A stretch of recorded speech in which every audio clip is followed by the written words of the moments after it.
What's going on, everybody? I apologize for my lateness. I had a couple things to come up, you all. We are here. I do apologize. I wanted to start at 11:30. I'm out of breath because I'm tired. So I apologize. I apologize, but we are here. Welcome to Scientology Sunday. Because we got to talk about it. Shout out to all of you all that are sending me videos and clips and emails. Obviously, the Scientology topic is one that many people are interested in. And then, of course, S File, shout out to you. Melinda, shout out to you. You guys, let's see here. Sent me over someone. S File sent me over a video clip. Someone who was a former um, Scientology member, and it's hooking a sister up. So we can have a special guest come on. I would love to interview her. Absolutely love to interview her. So we have a few videos that you guys sent me of people who were in Scientology, okay? And they want to share their story. So I want to give them an opportunity to do so. That's what this is all about. It's about, putting people out there who have been a part of this that can share their experiences. Y'all, it's a cult. And they have done some horrible things. I mean, the leader's wife has not been seen in public for almost 30 years. You can't make this up. When Leah Remini has to report your wife's missing, and then you still cannot produce her to the public, that's a problem. That's like, the Oompa Loompa, Umar, failing to show proof of life of his mother. I mean, it's like, what is going on? So I would love to interview. If you guys know people who were in Scientology and they want to speak out, yes, they could come up here. Absolutely. Absolutely. So let's see here. I have a couple videos you guys sent me to check out. One of which is from, and I apologize. You guys come on in here, hit that like button. I'll apologize for being so late. Saint got a membership. Shout out to you, Saint. Shout out to my mods. I have the best mods on YouTube. Thank you all so much for your support. I really appreciate it. And my apologies for my tardiness. I had something to come up and I just had to take care of that right quick. It took longer than I was hoping, but we are here. We are here. And let's see here.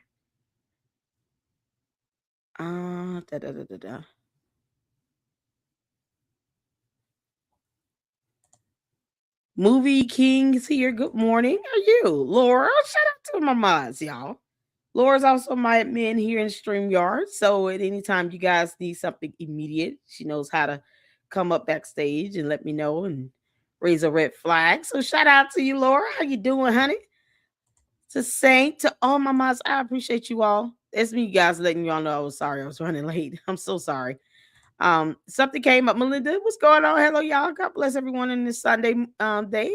Life happens. It's okay. Listen, I hate being late because I don't want people to think that I'm sloppy like that. No, y'all can't stand being late. But I appreciate you all's patience as well. I'm trying to make sure I got all the videos from the emails that you guys sent me to check out. And then Jennifer said something from Jay Witt, where he did a debunking. So we can check that out first. He did a debunking video. How long is it? Let's see. Actually, we'll do that at the end because I thought it was a quick YouTube short. It's 22 minutes if that's the same one I'm looking at. I thought it was a quick one. Yeah, it's 22 minutes long. So what I'll do is I'll play this at the end. Shout out to Jay Witt. He was debunking the whole grooming thing with between what Candace was alleging on Erica Kirk, but we'll do that at the end. We do have a video to start off with, though, that was sent over from. Okay, so Saint sent one. The Scientologist Evan Morris. Saint sent that, y'all. Shout out to Vod. And then we have one from, this is via Suck channel. Oh man, this is a good old video. It's 18 years old. Woo! And then we have one from Liz Gale, where she was kind of debunking what Candace said, Cadence and all, about Scientology not being able to take over if they wanted to. Like they're absolutely doing that in Clearwater. I mean, that's what they're doing in real time. So we all know Cadence says dumb things because she's a dumb alien. But we're gonna check that video out, and then we have some former Scientologists exposes inside secrets video. And then of course y'all remember Jenna Miscavige with the middle finger. That was so epic. I want to get to that, and then of course we got the terrifying cult of Scientology. When I say I wanted to put in some time today to go over some of this information with firsthand accounts from people who were in it, and they are giving their stories and telling people about their experiences. I plan on putting in some hours. All right. So I'm not gonna rush. You guys get your popcorn and wine, Kool-Aid, and everything else you need. We're not rushing. We're gonna take our time with this. Y'all in it for a while, hang out with me. I appreciate it. And then after this, whenever Information Man Show decides to go live, we'll hop on over there. But until then, we're in this. We are in this, and we're gonna be focusing on Scientology here. Kyla sent one too. Did you? What's going on, Yabs? Hey, CC, what's going on? How y'all doing? Y'all hit the like button coming in. Hit the like button coming in. Let's get some music on because that's what we're missing right now. Yeah, I have to have some noise in the background. Oh my goodness. If y'all don't hear noise in the background, y'all need to say, like, what's wrong with Lady Luck Club? She ain't playing no music in the background. It's too quiet. Oh, child, what's going on, Mari? How you doing? Hi, LLC. Good catch yesterday on reviewing the text messages where sender and receiver, same person. Yep. Yep. Child, I always say that. Like, folks be doing some weird stuff here. Cadence always fakes text messages. Umar had the same person calling in. Can't make this stuff up. Boy, they just two grifters just trying to just reach for it. You can't make this up. They do some of the weirdest stuff and they expect people not to notice. It's ridiculous.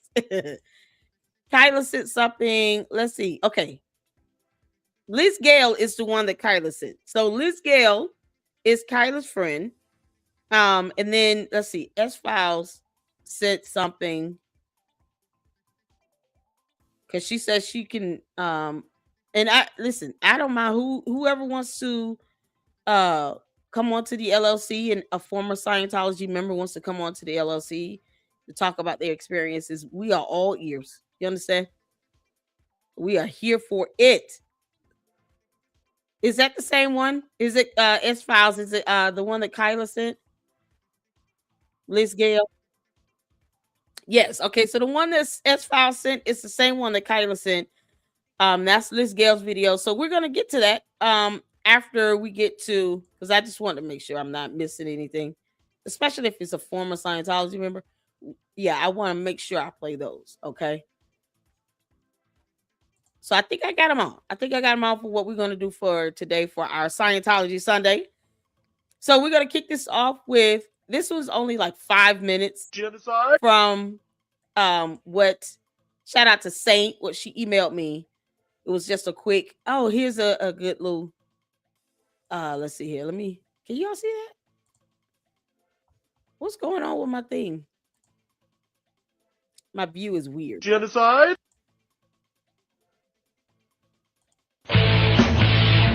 Hold on. Yo, this is such an old video. Is it age restricted?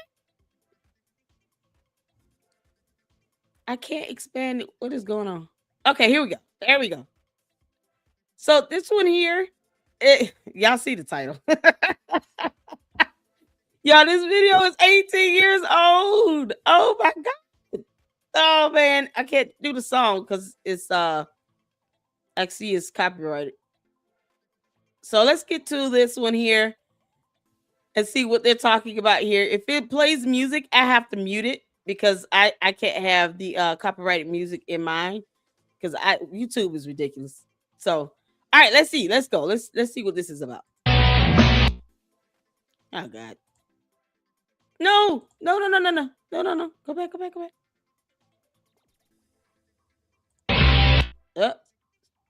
Live from the seventh layer of hell, it's another edition of You're a Fucking Moron. I'm Slugger, and here's your host, Reginald. Hello, I'm Reginald, and this is another edition of Yakum. The world is going to hell in a Barbie dream car, and I'm here to point it out. Do you believe in an alien named Xenu, galactic overlords, past lives, and volcanic genocide? If you do, then you're either a 35-year-old male virgin, still living at home, or you're a Scientologist. Claiming to be an actual religion, Scientology was started by L. Ron Hubbard, a crippled science fiction writer, not to be confused with Gene Roddenberry's religion, Trekkies. Scientology and its many churches across the world is in reality a hugely profitable global racket. Hubbard himself said, writing for a penny a word is ridiculous. If a man really wants to make $1 million, the best way would be to start his own religion. Wow. Yes, religion. A wonderful concept if only it works. The fact that he was so bold enough to say that. If a man wants to make $1 million, the best way to go is to start their own religion. You can't make this up. Y'all, how true is that? Let's think about how much money these televangelists make. Okay. Y'all remember the one that said I wanted a $50 million plane? That was just for a plane. $50 million can help a lot of communities and build a lot of homes and help put kids in good schools and stuff. $50 million. No, Creflo Dollar wanted that for a plane. So he could fly around. He wasn't saying, I believe in God for $50 million so that we could build up 100 homes for families to live there for free so they don't have to worry about struggling to pay mortgage. No, he wanted that for a plane. And guess what? Somebody gave him a plane. Can't make this up. Y'all, this guy said, if you want $1 million, you want to become a millionaire, start your own religion. Oh my goodness. So he did this for the money. That ought to let you know his intent. Oh, that's so gross, L. Ron Hubbard. Man really wants to make $1 million, the best way would be to start his own religion.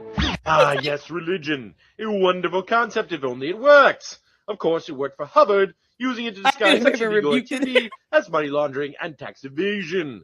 Keeping away from child molestation was the only thing to separate it from Catholicism. In the early 1980s, 11...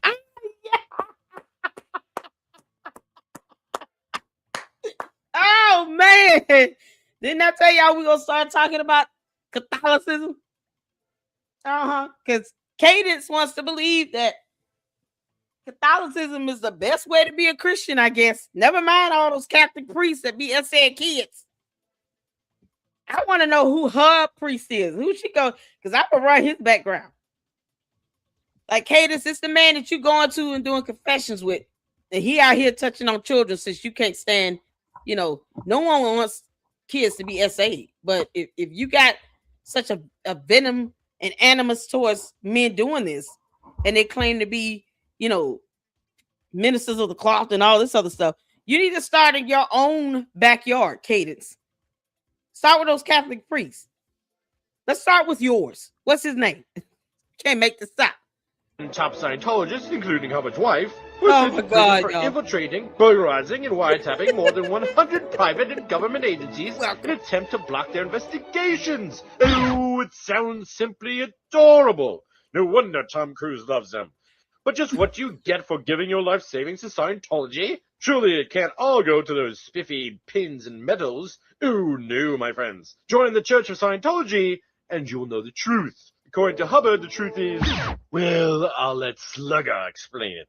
75 million years ago, extraterrestrial beings were sent to planet Earth by intergalactic ruler Xenu, who then blew up the aliens with hydrogen bombs in a volcano. Because molten lava just isn't enough to kill those pesky aliens. The resulting explosion caused millions of alien spirits to be released into the air. The spirits were then trapped and brainwashed into believing in God and religion, Christ, Moses, Muhammad, Willy Wonka, and Sade. Today on Earth, all the spirits of these aliens have attached themselves to our bodies and are the root cause of all the false reality. These attached spirits are called body thetans, or BTs. Now, in order to become clear and get rid of all those nasty BTs that are keeping you down, you have to be audited. We do that with something called an E-meter. The E-meter sees all, knows all. It is never wrong. To use the E-meter, you are to hold two metal rods in your hands. Can we just take a look back at the dumb things that Ron Hubbard said? An E-meter that can detect some alien thinking on you. Are you kidding me? When he hasn't even proven what volcano they landed in. What's the name of the volcano they landed in again? Maybe I missed that part. Let me go back. Hold on. I never heard the name of the actual volcano. Did y'all hear the name of the volcano? Perhaps I missed that. Y'all, this has got to be the craziest thing ever. Let me go back. Maybe I missed the part of the volcano, like the name of the volcano. Because he never said the name. I've never heard the name of the volcano. He knew, who then blew up the aliens with hydrogen bombs in a volcano. Because molten lava just isn't enough to kill... In a volcano, but it wasn't a special volcano here. Y'all understand how stupid that sounds? How are you going to prove that something exists on somebody, but you can't prove what volcano they landed in? Xenu, the boy girl warrior princess, landed in the volcano on Earth. On Earth. On our planet. And no one knew the name of the damn volcano. This is part of this is why I love being an independent journalist. I get to ask all these questions that no one thinks about, you know, that the Scientologist people that want to push this cult, they're not thinking about that. They're not thinking like, what if somebody asks, what's the name of the volcano? If they landed in a volcano, wouldn't that be proof? You know, like proof that dinosaurs existed with finding bones. Yo, you can't make this stuff up. Isn't there some volcano they can name? It's just a random volcano, y'all. We're not gonna tell you which one, so you can go actually find it and see if that actually happened. Nope. You're just gonna say a volcano. Doesn't matter. Those pesky aliens.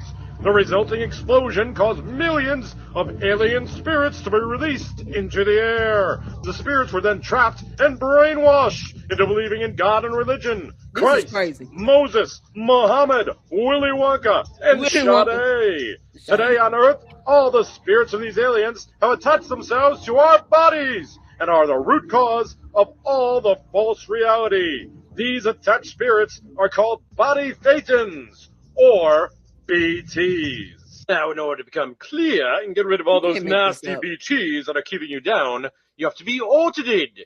We do that with something called an E-meter. The E-meter sees all, knows all. It is never wrong. To use the E-meter, But the E-meter can't detect the type of volcanic ash coming with these statins to name the name of the actual volcano that Xenu landed in. You know, Xenu, the boy girl warrior princess from the video game. Are to hold two metal rods in your hands, not in your mouth, as both Travolta and Cruz accidentally did during their first audits. Travolta told the German magazine Stern, I use it every day, at home, or in the Celebrity Center in Hollywood. I also take a machine with me when I'm on location. It's a religious device and I enjoy it. I'm always totally refreshed by it. Of course he loves it, and it has two huge rods attached to it. I also attend religious counseling where, with a spiritual guide, I tackle personal problems. Yes, perhaps the problem of being gay? Oh, yes, kids, it's true. Mr. Travolta likes to smoke the sausage. In May 1991, a male porn star collected $100,000 from a tabloid for an account of his alleged 2-year liaison with Travolta. 6 months later, Travolta announced that he was getting married to actress and fellow Scientologist Kelly Preston.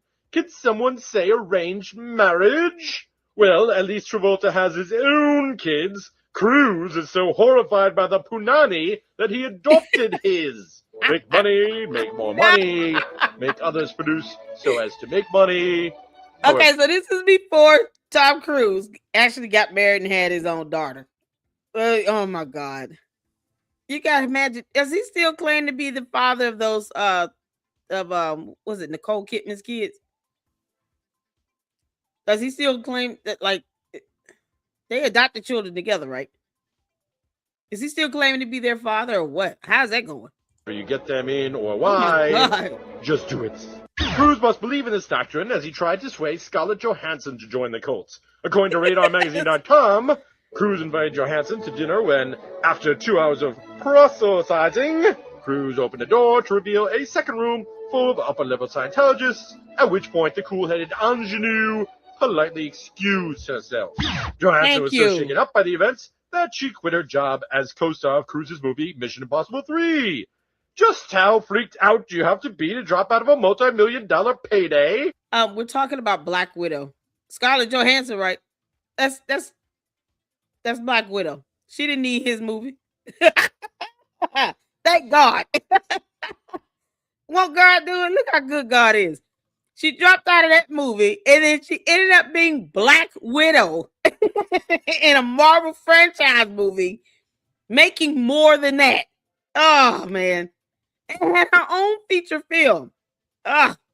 What a way to tell Tom Cruise to kick rocks. About as freaked out as Tom Cruise is of vaginas. Of course, Tom Cruise eventually got Kitty Holmes to join him in his Homo alien odyssey. What? After going missing for 2 weeks, Kitty Holmes popped up as Cruise's new gal pal. Less than 6 weeks after that, they were engaged, with Tom doing his best to act in love. Did y'all know that? They were engaged after 6 weeks? I didn't know that. I didn't keep up with them. 6 weeks? What is the deal with people hopping in these engagements like this? I mean, seriously. 6 weeks. Oh my God. Kitty Holmes to join him in his Homo alien odyssey. After going missing for 2 weeks, Kitty Holmes popped up as Cruise's new gal pal. Less than 6 weeks after that, they were engaged, with Tom doing his best to act in love, even resorting to jumping on couches, as opposed to jumping on men's crotches. Some people, well, if they don't like Scientology, well then, fuck you. Really, fuck you, period. Back at you, Tom Cruise. On behalf of the Lady Luck Club and all the Luxes here, you can kiss our ass collectively. We owe you nothing. And Scientology is a cult. The end. Can't make this stop. Coincidentally, the same statement is commonly made by rabbis towards those that dislike Judaism. Oh, Scientology, a religion made up by a science fiction writer to make money, filled with galactic aliens becoming clear any meters. Oh, how should I put this? Scientologists, you are fucking morons.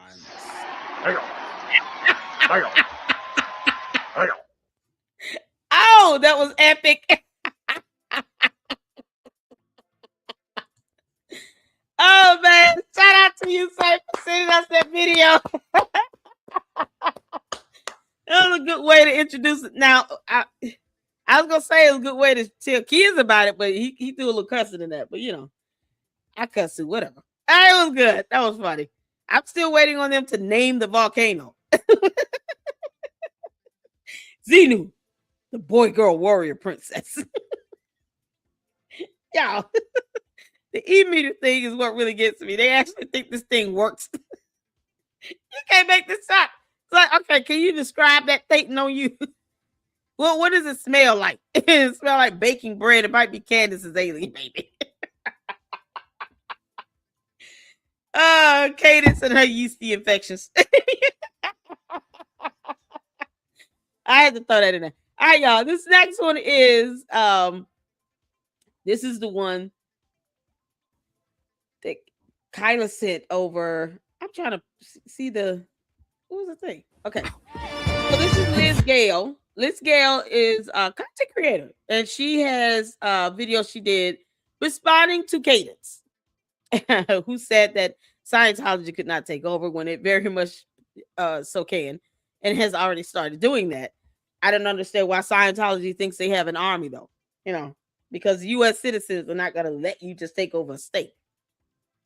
Hell no. We'll send the Coast Guard and National Guard after you. You down in Florida, they need some water? Yeah, the Navy will come around there too. We got Air Force.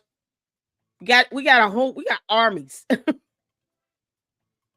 Like I don't know. I don't know what to say. If they'll allow a cult to take over an entire state on U.S. soil, I think it'd just be time for us to just get the military involved and sit their asses down properly. I'm just saying. You can't make this stuff up. So shout out to Liz Gale for doing this video. I haven't seen it, so it's gonna be the first time watching. Make sure you guys go check her out. If I could get one of the mods to drop her YouTube channel link in the chat, and I will drop the video link in the chat, and then you guys can check out all of her other great content. And if she's a former Scientology member, I would love to have her over here in the LLC. So let's get to it. Put a one in the chat where you can see and hear. Confessions of an ex-Scientologist with Liz Gale. Messy, fun, raw, real. Let's get into it. Yo. John Stein is a surrogate baby with Riley Presley, Elvis' granddaughter. What? Woo! We made it. We made it. Hello, hello. How are you this morning? I'm so glad to see you. What? I see you in the chat. I see you got here before me. Thank you for being here. To the lovely mods. I see Dylan's here modding, and Miss Sunrise I thought I saw. So thank you, Cheryl, for the info, honey. Here. And I see some members too. I still haven't figured out YouTube, but I'm pretty sure if your name's in green with a little checkbox, you are an art supporter member of mine. And I love it. I love that for both of us. Okay. A girl is a little puffy this morning because I stayed up till 1 a.m. working on my red string project. This is Confessions of an Ex-Scientologist with me, Liz Gale. I am, among other things, an artist. And dang, I was getting into it yesterday. While I was getting into it, I was listening to podcasts as we do, and I heard finally Candace Owens say Scientology. I know, right? Now, this is not a political. Believe me, guys. I don't do politics. Me either.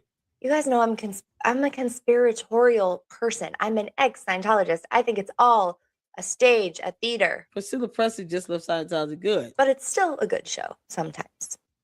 So I've wondered why Candace Owens hasn't mentioned Scientology at all ever since I started watching her, which was maybe... Yeah, that's not my video to static.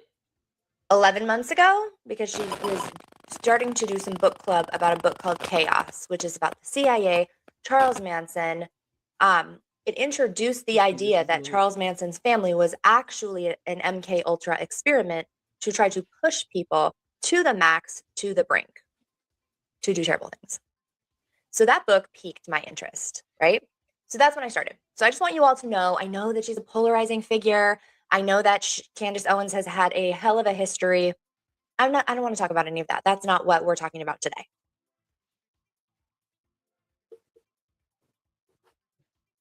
So, okay, my ears perked up when I'm in my studio doing my art. I'm like putting propaganda together. I've got old magazines from the early 1900s with advertisements in them. I'm just in the zone. Is it not? Hold on, let me fast forward a little bit. Okay. She's trying to get her sound together. I have this weird thing. That might be what's causing that static. I will pull you closer. I changed my audio. I just put it on my MacBook. I realize I'm going to sound a little more tingy, whatever. No, it's this. It's this whole situation. I got duped into buying something I don't understand. Because it was cheap. Because, anyway. All right. So, back on track. We'll edit all that out of the one later. Here I am. She's like, I duped into buy something I don't understand. Doing the thing, and I overhear Candace. I want to tell you, I'm going to show you what I overheard. It was just this little 20-second clip. Oh, that's so funny. You actually do not have a right to your own state. That's just made up. You've just been saying it and brainwashing people to believe that that's a thing.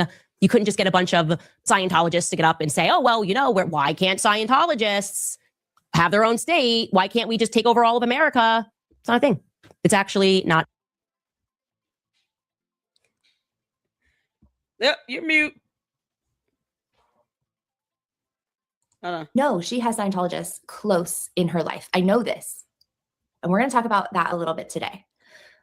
Did you hear what she said? She said Scientology can't just, I don't know, have their own state. Did you guys hear that? Let's listen to it one more time. You actually do not have a right to your own state. That's just made up. You've just been saying it and brainwashing people to believe that that's a thing. You couldn't just get a bunch of Scientologists to get up and say, oh, well, why can't Scientologists have their own state? Why can't we just take over all of America? It's not a thing. Who's going to tell Candace it's a thing?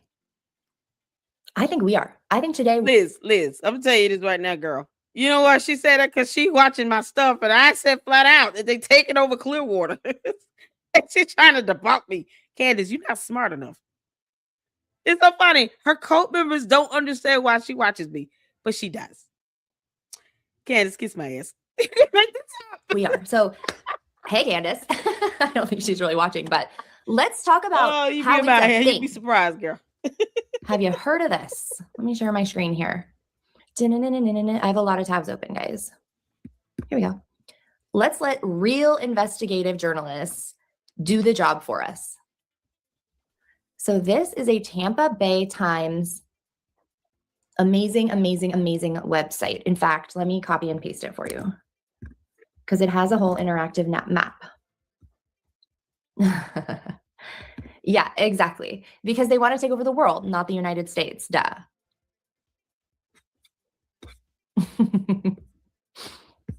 That's funny. So the link's in the chat. I just put it in if you guys want to check out this interactive map. But it's going to tell us a story, and we're going to read it together. Because I don't have to reinvent the wheel here. But this is what we all need to know. Scientology has 100% busted in and tried to take over a United States city in 2026. That is actively happening right now as we speak. All right, so how do we do it? We have to start at the top here. Here we go. I was at the top. So, clear takeover. How Scientology doubled its downtown Clearwater footprint. We're talking about Clearwater, Florida. Story by Tracy McManus, Hero. Graphics by Eli Murray, Chef's Kiss, from the Times staff writers. This is Tampa Bay Times. Yes, Tampa. Clearwater is 30 minutes from Tampa. That's true. Everybody hit the like button, please. I forget to say, I'm going to start pushing it. Okay.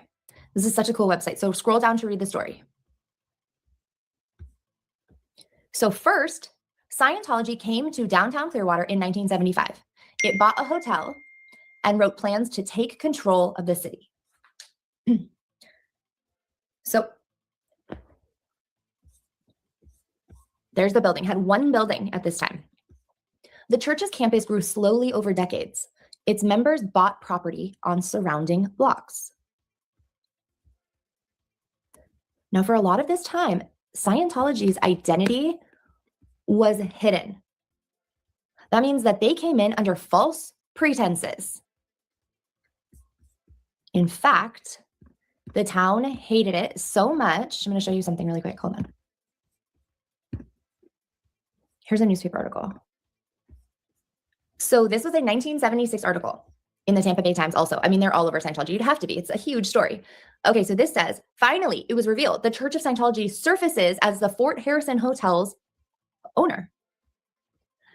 So, Clearwater, the controversial Church of Scientology of California, describing itself as the foremost religious reform group in America and the world, announced Wednesday that it is the real buyer of the Fort Harrison Hotel and is backing the United Churches of Florida, the hotel's tenants.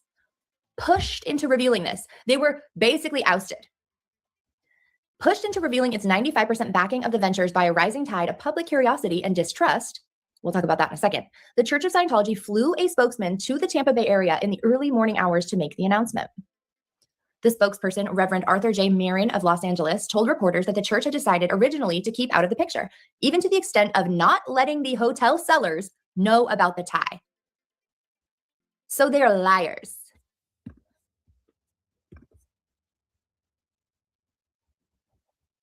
Yes, of course, Journey. Of course, we'll get there. I'm using So I keep the wondering why Tampa she Bay was Times map, pausing. but She's maybe there's more live since in then. You're this. saying, I'm sure there are. I'm sure there's tons. So hold on. Don't let me pause. Let me go to the actual website because I actually wanted to see that map thing. Here it is. Here, this is the Tampa Bay Times. It's projects.tampabay.com, and I'm gonna put the link in the chat because I wanted to see this map. I think she's live too, so she's talking to her audience. But we have here the Tampa Bay Times.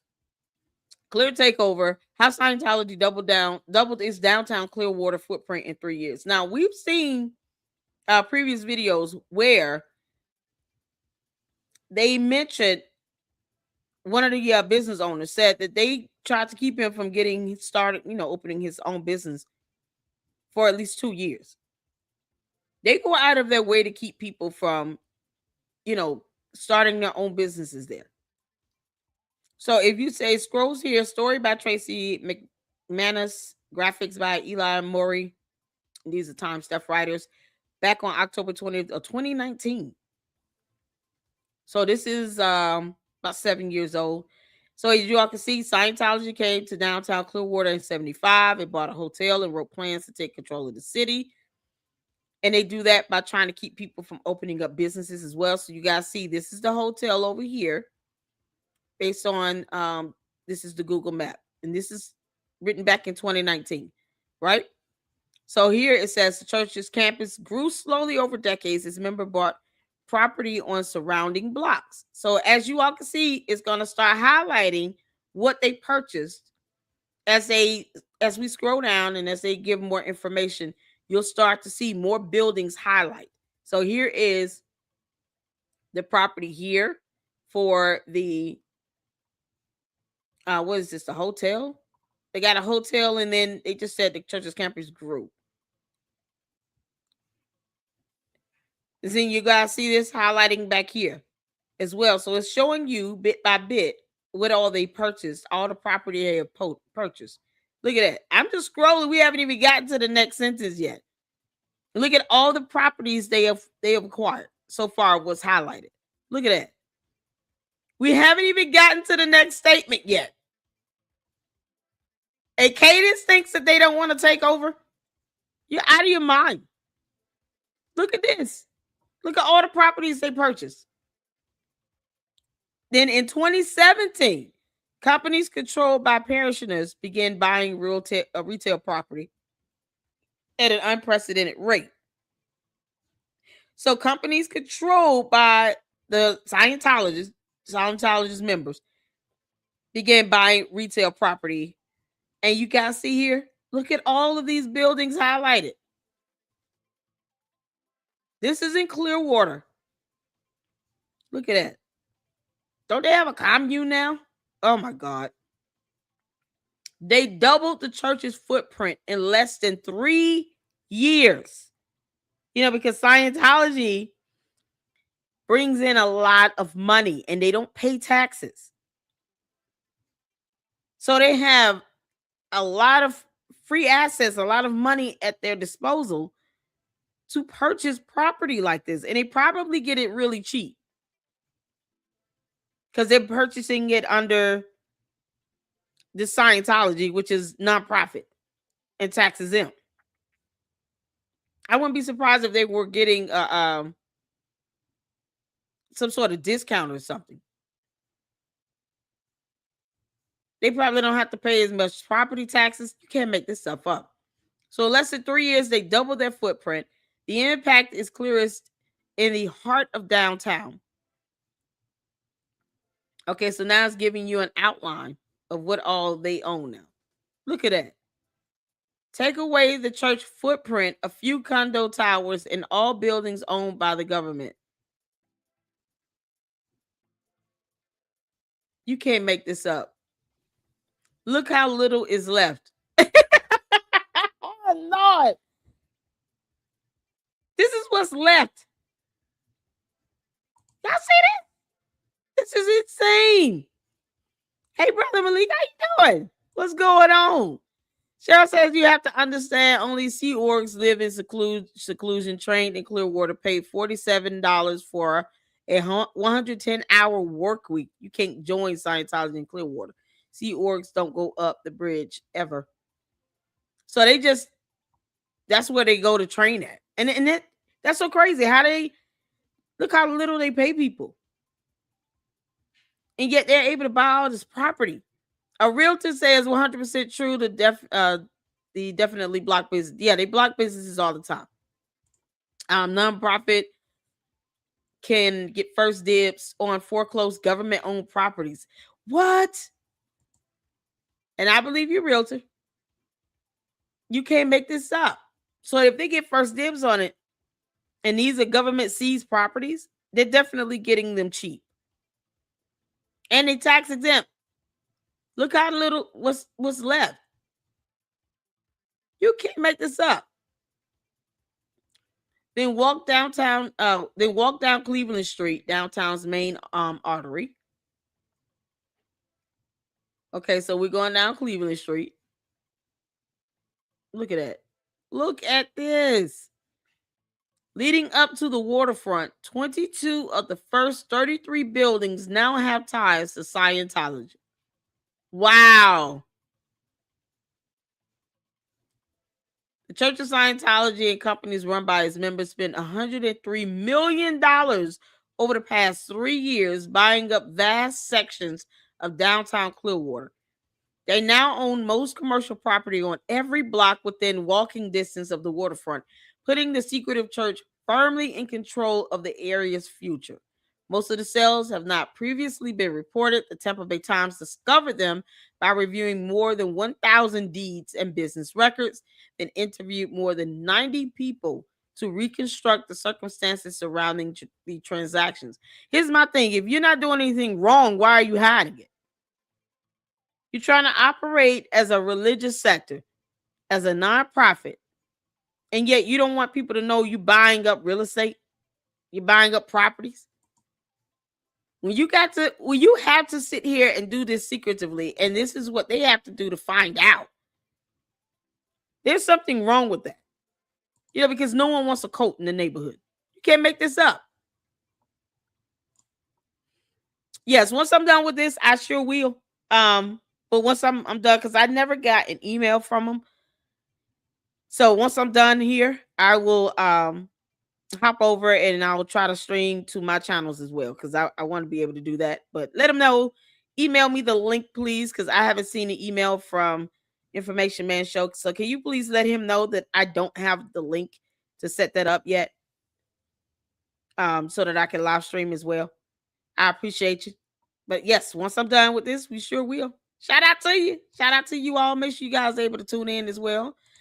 Cheryl says they are currently lobbying to buy the street in front of the Fort Harrison to ban protesters. What? These people don't have any respect for our First Amendment rights at all. You can't ban protesters? What are they doing? Are you kidding me? And the government should not sell it to them if they're trying to just, infringe upon free speech and expression. You can't make this up. This is crazy. Okay, so even city leaders said they didn't know the full extent of the purchases until they were shown maps created by the Times. I think they knew. They probably just got paid off. They don't care. The church, its members, and companies they control now own 185. Y'all look at this. 185 properties that cover over 101 acres in the center of downtown. Half the properties were bought since January 2017, almost 10 years ago. The land grab started as tensions grew between the church and the Clearwater City Council. Each had proposed major redevelopment projects designed to lure new business into the empty storefronts that surround the city-owned waterfront and the church's spiritual headquarters. Then the council interfered with a land deal that Scientology demanded for its plan. The church stopped communicating with the city. Almost immediately, a decades-long trickle of purchases by church members turned into a flood. You can't make this stuff up. Since 2017, the Church of Scientology and companies run by its members have bought 92 properties around the center of downtown. The church acquired 3 others in a land swap. So they look at this. The parishioner-run companies is in red. Local government is like white striped. And then the church is in yellow. Y'all look at 2016 versus 2019. So the cult members are helping the cult to purchase up all these properties so that it can keep doing the weird things that it's doing where people are coming up missing and abusing kids and paying slave wage money, but yet wants to infringe upon rights to keep people from protesting. As if we don't have an army. You can't make this up. Clearwater, if y'all need some reinforcements, you may have to go up to the next level. What is the governor doing about this? They're clearly monopolizing the downtown area. They don't want other business owners down there. It's clear discrimination. You don't get to do that. You can't make this up. What is the governor doing about it? Does the governor even care? Scientology is causing them to lose money because if you're blocking other business owners from opening up businesses down there, that's less revenue coming in. Then who the hell wants to buy a burger from Scientology? You don't know what the hell you might get lured into with that. A cult is a cult. You can't force people to support a cult. You can't force people to support Scientology. We don't owe them anything. They could go somewhere else and get the hell on. But they're trying to force people to patronize them of some sort by keeping other business owners from opening up businesses down there. Nobody should have to fight 2 years because of Scientologists to open up a restaurant. But yet, that has happened. And now they want to buy up property to infringe upon our rights here as American citizens. They can kick rocks and get the hell out of here if they don't like it. The government should not allow this to happen. I don't care if they're tax exempt. They're not paying taxes.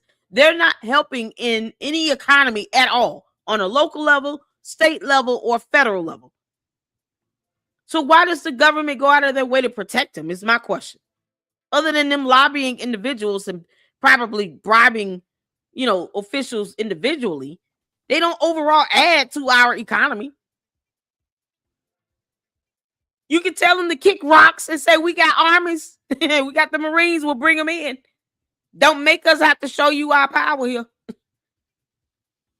We're not for play. We can't say we're a sovereign nation. We're letting a cult take over. Like, are you kidding? It's ridiculous. Man, that stuff gets me amped up. It's so ridiculous. IMS will send a link to your email before show. Look out. Okay, cool. Thank you so much. Cheryl says, after Operation Snow White, they got their religious tax exempt status. It's so crazy. New mayor is finally bucking them. I hope so. What about the mayor?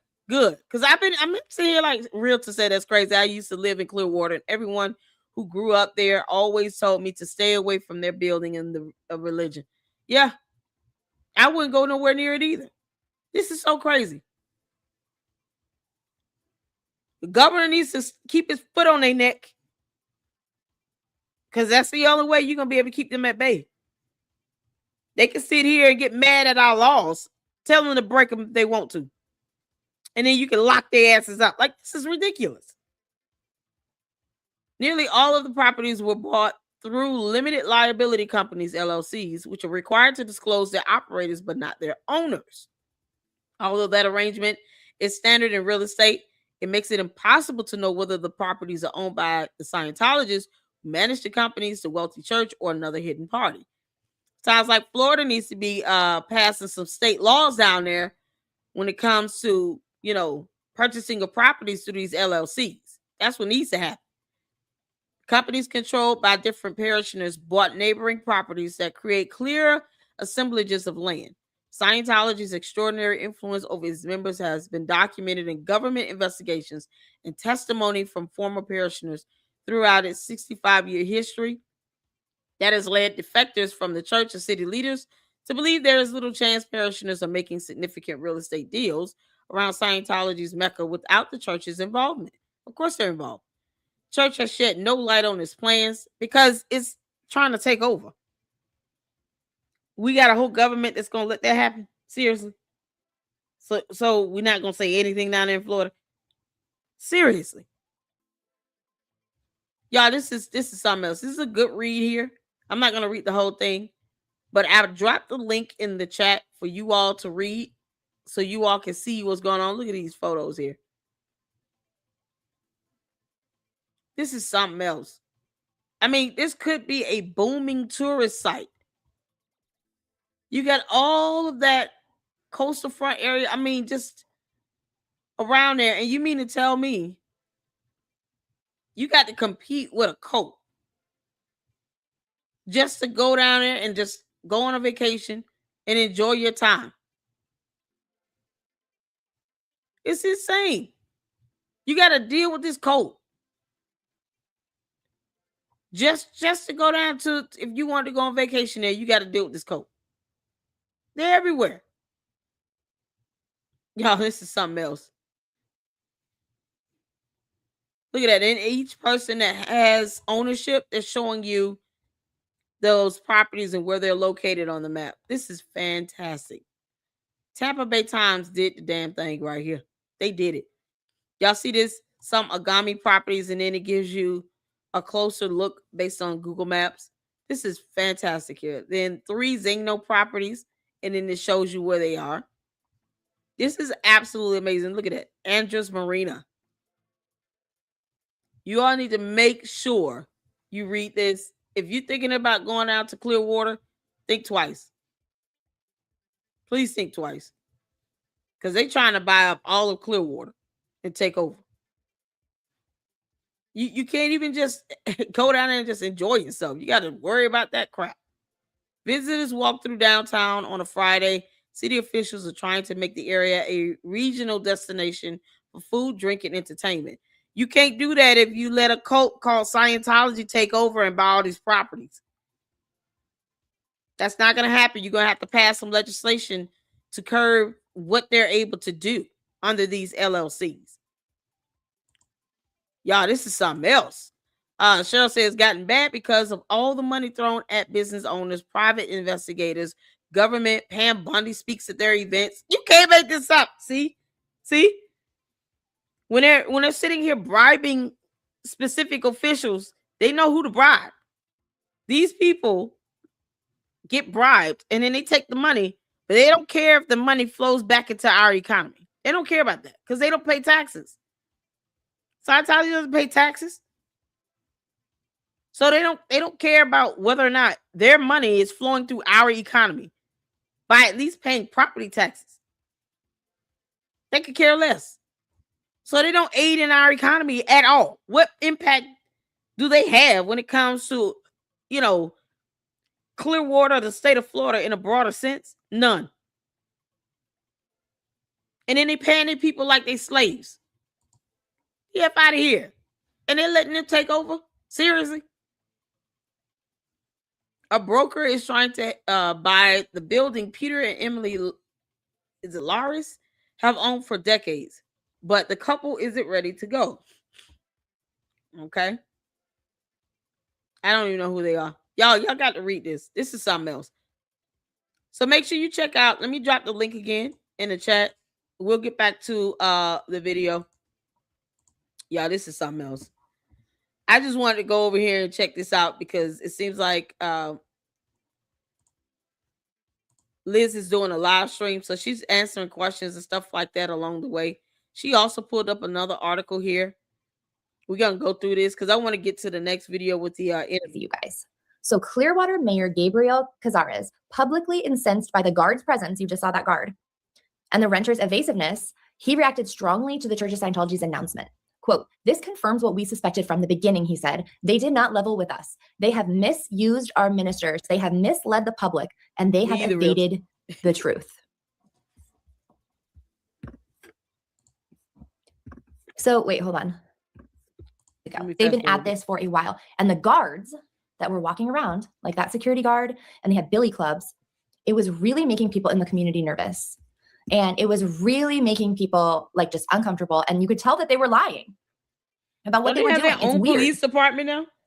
And so the mayor spoke up, and Scientology's response to this was to get their internal CIA, their own group, their dirty tricks department, the Guardian's office, I believe it was at the time, to frame the mayor for a hit and run and a sex scandal south of the border. This is documented. It was called, I mean, it's extremely documented. Let me show you. It's called Project Normandy. Here we go. I have the actual paperwork, but I wanted to just show you the Wikipedia. Project Normandy Scientology. Here we go. I had it pulled up earlier. Okay. So the history is, like we just talked about, in the 1970s, the Church of Scientology Corporation used a front group called the United Churches of Florida to purchase the Fort Harrison Hotel. And they made that their flag land base. Up until this point, L. Ron Hubbard was like on a fleet of boats in international waters trying to port everywhere, and everyone was kicking him out. And so it was top secret that they were even moving in. Now, later they were raided, and paperwork was found out that in order to punish and silence the mayor who was criticizing them,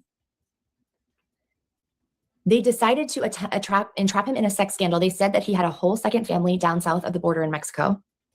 And they also staged a phony hit and run. They had one of their church members go and pretend to get hit by his car and then say that he did a hit and run. It's wild. Eventually the mayor wasn't the mayor anymore, and he did sue Scientology for $1.5 million, but he settled, so we don't know. We don't know. Meanwhile, they're running Scientology out of a hotel room in Tarpon Springs or some such. No billy clubs, but swagger sticks. Yeah, and it's still happening. Exactly. So people in the town tried many, many ways to deal with it. Here's one. This is from 1979. It says, businessmen offer to buy Scientology headquarters, but are turned down. Clearwater, a group of local businessmen seeking to help downtown Clearwater offered Friday to buy the Church of Scientology's headquarters in the former Fort Harrison Hotel for $1 million. But the officials of the church, who paid $2.3 million for the building in 1975, say they plan not only to keep the hotel, but to remain in Clearwater indefinitely. The Scientologists own 5 other buildings in the city. Total value, including the Fort Harrison Hotel, is estimated at more than $10 million. This is in 1979. Quote, we have no intention of moving out, the church spokesman, Milt Wolf, said. Our intentions are simply to become a part of the community and resolve any problems that exist. Wolf said he made a similar statement in a meeting Friday with Dr. Gilbert Janelli, a Florida optometrist who organized the businessman's offer. So far, however, Janelli is not accepting that as final word from the church. He plans to give them 14 days. The reason they're doing this is, it says, the offer was really just a kind of opening, Janelli said, like you go to a flea market and you say, I'll give you so much and see how it goes. He added a minimum offer was made because he and his partners believe at least another $1 million will be needed to renovate the 54-year-old former hotel. Oh man, too bad they didn't have a bunch of slaves. Slave labor could have done it for pennies. He says, we think no one wins as long as Scientologists are here, Harper said. It's a major issue. Having them in downtown is not good for the city, not good for downtown businesses, and not good for them. We thought offering to buy the hotel would give them a chance to withdraw on a reasonable basis. Obviously, guys, they didn't take the bait, right? Let's fast forward a little bit more. Let's see here. She goes through the article that we went over. Let's get to this point here. Media engagement platform.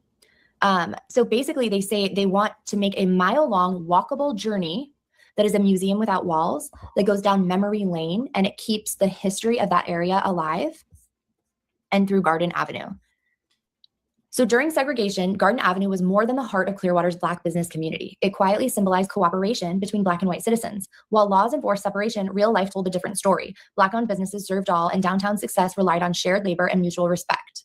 Today, the Garden honors that legacy. Our first multimedia installation, The Story of Clearwater in Black and White, begins the walking tour by highlighting the unspoken partnerships that helped build a resilient and unified city. And so these guys, we got this Sidney Wigfall. He's a trusted cab driver for 47 years in the area. Frank Muscarella, Esquire. He went on to the U.S. Attorney's Office and he worked in downtown Clearwater. Donnie Sorey, 30 years. He served at the Pure Oil gas station right there, known for his kindness. The French dry cleaners, the local barber, Garden Avenue Cafe. Charles Rutledge Sr., a leader in Clearwater's NAACP, played a key role in advancing civil rights. Minnie Kerbo, she was a teacher in the 20s, and Miss Christine Morris, a librarian. She looks fun. Like your smile. Okay. Wow. So positive. And yes, it is run by Brooke Skips. Save the garden. Thank you. So Candace doesn't know. Candace doesn't know. And you know, I suspect something is going on with Scientology and Candace because she does have, I guess, in her life, some pretty top-level Scientologists. And we can talk about that another day, but I just really wanted to address this. And I'm wondering, like, does she know? Is that why she said it? Do not have a right to your own state. That's just made up. You've just been saying it and brainwashing people to believe that that's a thing. You couldn't just get a bunch of Scientologists to get up and say, oh, well, you know, why can't Scientologists have their own state? Why can't we just take over all of America? And the thing is, it's like, that's exactly what they're doing. She's not even reading or researching this stuff. She's not even researching anything because Cadence watches my videos to learn from it. Cadence, you can easily research Scientology in Clearwater and see what they're doing. As a matter of fact, you could go beyond what Tampa Bay did. You have the platform, you moron. You can't make this up.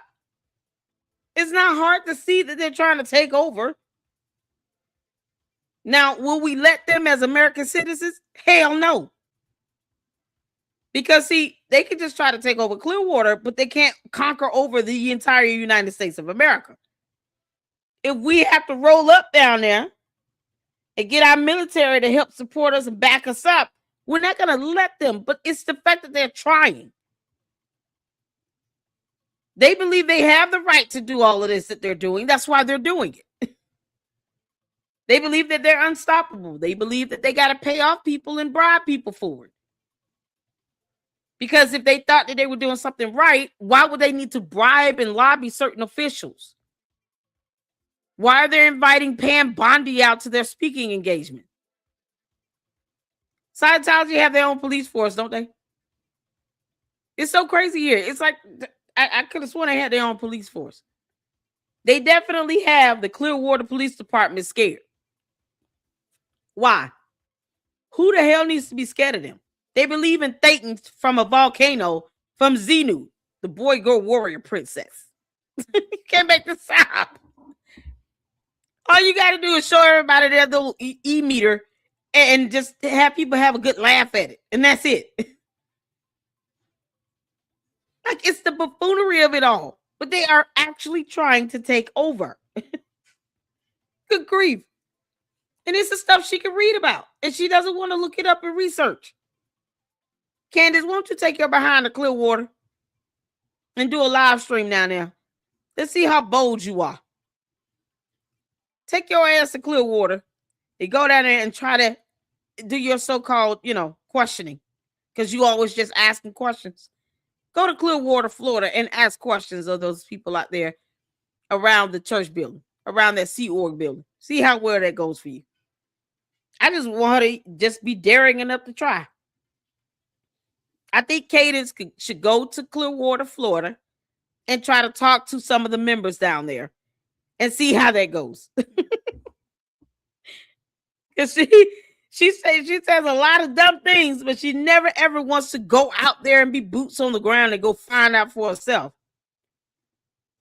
I think you should go down to the Clearwater, Cadence, Candice, and try to talk to some of those people in the Sea Org building. See how they go. You can't make this up. She wouldn't last 5 minutes, but go ahead, Cadence. Maybe you'll last longer than the other content creators like Tommy G and others who have dared to go there and actually try to be boots on the ground. It's all easy for you to talk all that smack behind a microphone. Take your ass down to Clearwater, Florida, and see what happens. There, go. America. It's not a thing. It's actually not. Ooh, child. We can't hear you. We can see with our eyes because things have been bought. It is tangible evidence.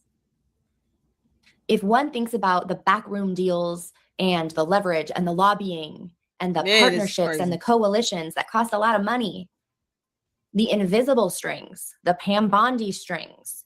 Oh, good. I'm glad they're backing up. There's a lot there that I suspect is woven into Scientology for a reason. in Florida's entire political system, would be my guess.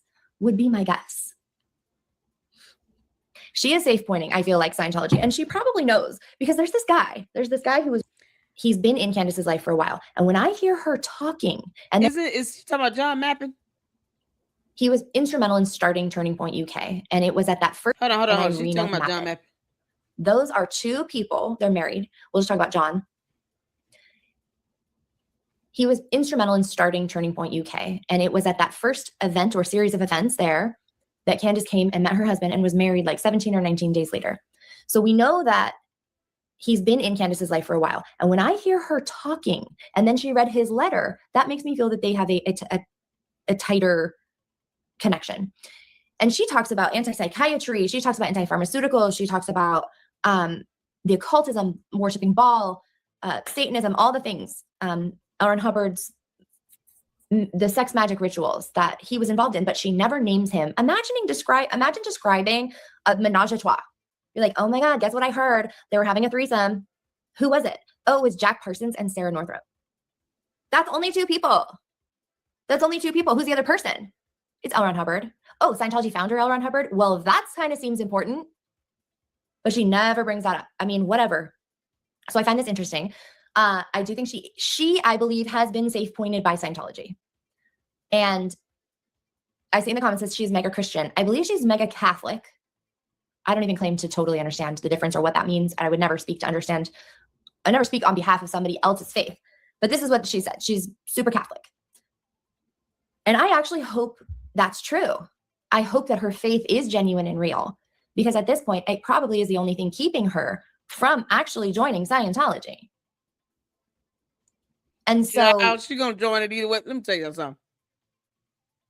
And Candace is the type of person where she goes where the wind blows. Okay, Candace, I figure you out. That's why she throws her base red meat and goes after Erica Kirk.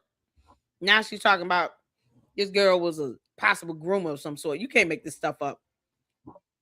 She's gonna do whatever the trend and the numbers tell her to do.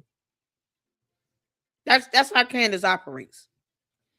If it's going to get her 4 million views in a video, she'll do it. If she's got to join Scientology just to get some more buzz all over the internet, she going to join Scientology. That's what I'm telling you all. I mean, honestly, for her to even mention it now, because she knows I'm talking about it, it's a telltale sign that she's going to start bringing it up a lot more and try to downplay the negatives. And if it starts looking like, it probably will be a cool thing to say, I've joined Scientology just to see what happens, knowing that it's going to capture the internet's attention, she'll do it. Don't put anything past her. Like here in the Lady Luck Club, Candice, we owe you nothing. And you already know that. You're bad at this. You do what's trending. You do what gets you attention. You do what's going to bring in views and all this money. Because nobody pays you the big bucks. That's what you said. Meanwhile, she's trying to get on TPUSA's payroll. And she wants TPUSA to give her a monthly retainer for PR. That's what this is all about for Candice. It's a public relations strategy move. Candice, you might as well just say that you've joined Scientology. It's going to get you millions of views in your videos, and you know it. You're going to capture headlines on the news. Tom Cruise is probably going to call you and come and meet you. She'll do it because it's going to trend. I don't put it past Candice. Y'all know how she is. She go where the money is. There you go. She's in, period. Look, Tom Cruise calls Candice to join. She's in, period. Exactly. She goes where the money is. Exactly. Candice will say, I just joined Scientology and I feel pretty good about it. And blah, blah, blah, blah, blah. She'll be a boost to Scientology, but it'll be a boost to her channel. It'll be a boost to her views. She'll start getting in some of that big bucks. Candice, you get in big bucks. Because then everybody is going to want to do an interview with you. Everybody's going to be talking about it. You talking about nobody pays you the big bucks? You know how to say what you need to say to get money. I don't know why she be lying like hell. Hey, Angie, what's going on? 80% of those buildings in downtown are completely refurbished and empty. Yep. They're just buying it up just to have ownership. They're not doing anything with it. It's not bringing any revenue into the city. They don't want other business owners down there to generate revenue for the city. And they don't pay taxes. So they literally add nothing to the economy in Clearwater or in the state of Florida or in the United States of America. That's right up Candace's alley. I'm not going to help anybody. Let me not be philanthropic at all. But let me be worth $244 million. Scientology is right up Candace's alley. It's just a matter of time before she says she's in Scientology. I don't think it would take much. It wouldn't take much at all. This is crazy. Good job. Shout out to all of you all tuning in. Make sure you guys are hitting that like button. Let's get back to it. Right now, Scientology is doing this whole thing where they're saying you can be any religion and be a Scientologist. Now, they've tried this for a while, but anybody who actually knows that you can do that for a little while, but once you get to a certain point, you have to pick. One thing I have heard Candace say, and it's not an expression that I use, but I've heard her say it, Christ is king. That sounds like a hierarchy to me. I cannot imagine if that is a true belief system, that when you're faced with the choice finally of it's L. Ron Hubbard or Christ, only one is king. I can only hope that it's that faith that would keep her from walking down the path of choosing L. Ron Hubbard and Scientology. Candace, we don't even know if you're a Christian anymore. Like that's how horrible you are. There's stuff you saying and doing, Christ would not condone that. Not at all. Talking to dead people in your sleep, that's witchcraft. You're sitting here alleging that Erica Kirk is a groomer, and then you want to be on their payroll. That's hypocrisy. You can't even stick to one thing. You let your cult members and your tip line dictate where your channel goes, because you know the more salacious you are, the more dumb things sound, the more views you get. That's why it would benefit her to just say she's in Scientology.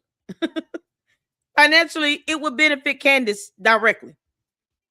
Go ahead, Candace. We'll wait. And you're going to tell us you joined Scientology today. Because that's honestly, I'd rather you do that than to be sitting here going after Erica Kirk talking about she's a groomer. You can't prove it.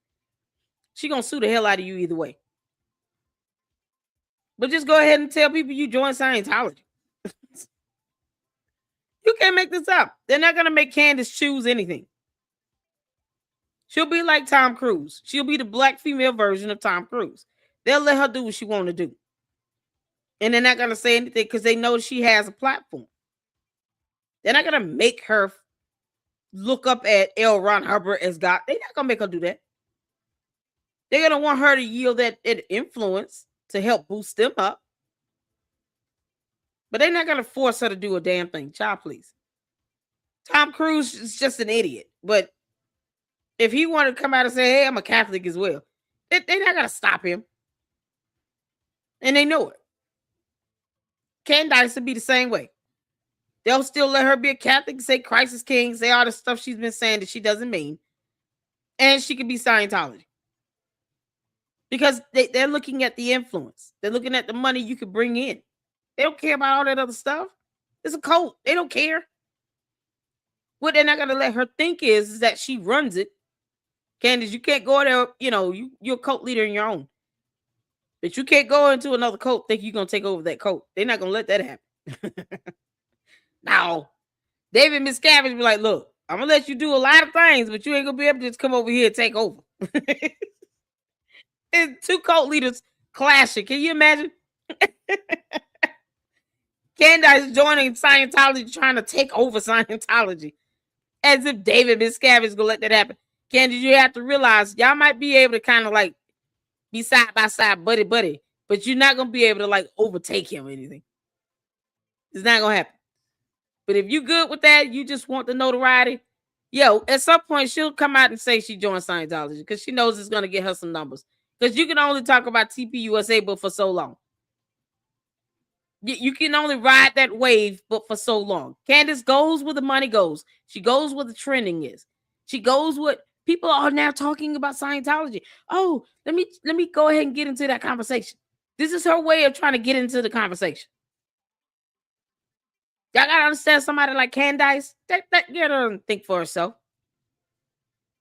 She follows the trend. She follows the views. She follows the money. She's not original in anything. She's not trying to shed light on another cult. No. But she'll say she's in it if it means her getting a bunch of views and a book and a lot of interviews and making a lot of money. She'll get it.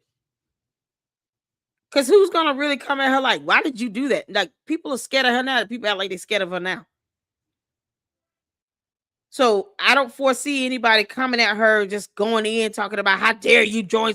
Hell no. They're not going to question her about why she did it. They're going to just let her talk about it. And she knows it. Because she's got a whole cult behind her. It's that simple. Candace, let us know when you're ready to say you joined Scientology. And it's pseudoscience and it's bullshit. I don't know. I didn't follow her politically when that was like her main thing. Exactly. The only time I've now really heard her mention politics is she says things like, it's all a theater, it's all a circus. And I do believe in that. I definitely believe that. I believe that the two-party system is a crock of shit and designed to constantly keep people at odds and really never actually get anywhere.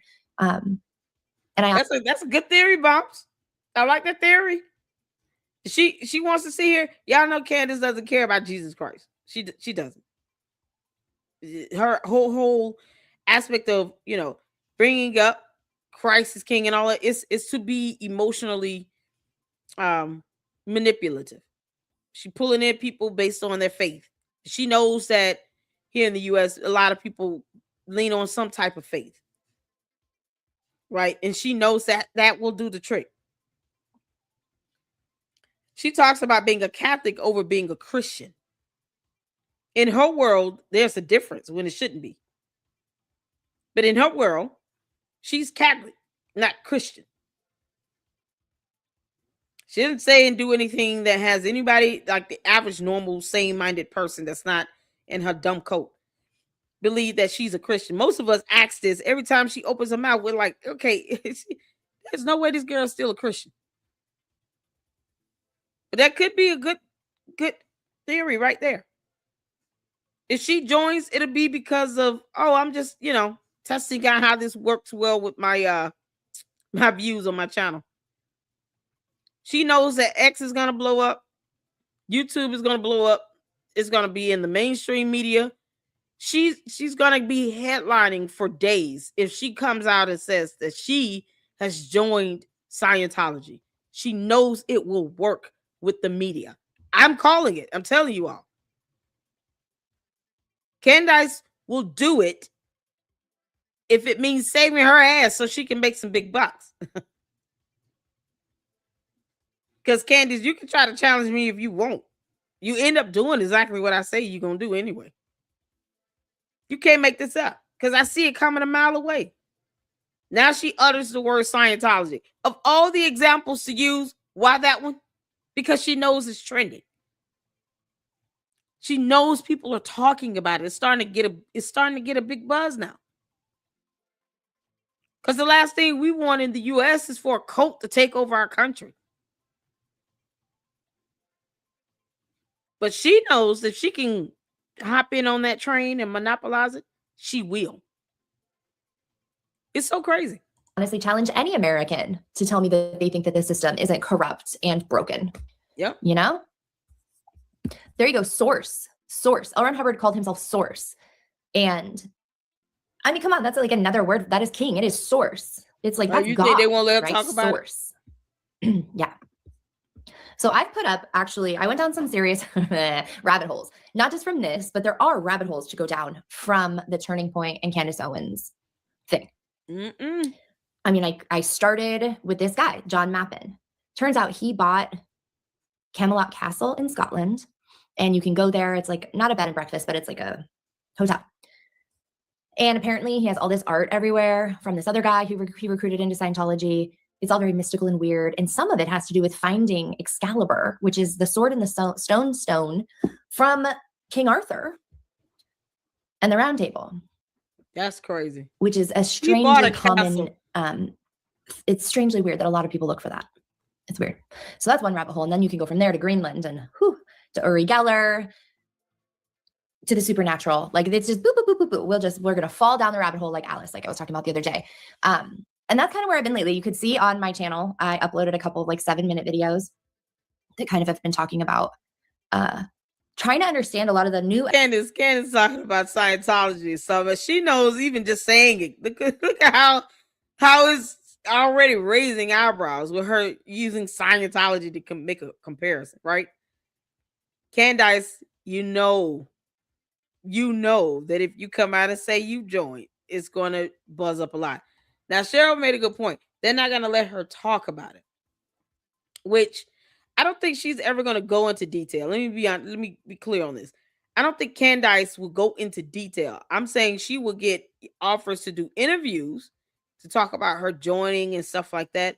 I don't think she'll ever go into detail about it because she will not have enough information or the historical context to even do that in the first place.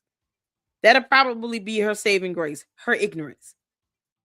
Her failure to read and research will be her saving grace.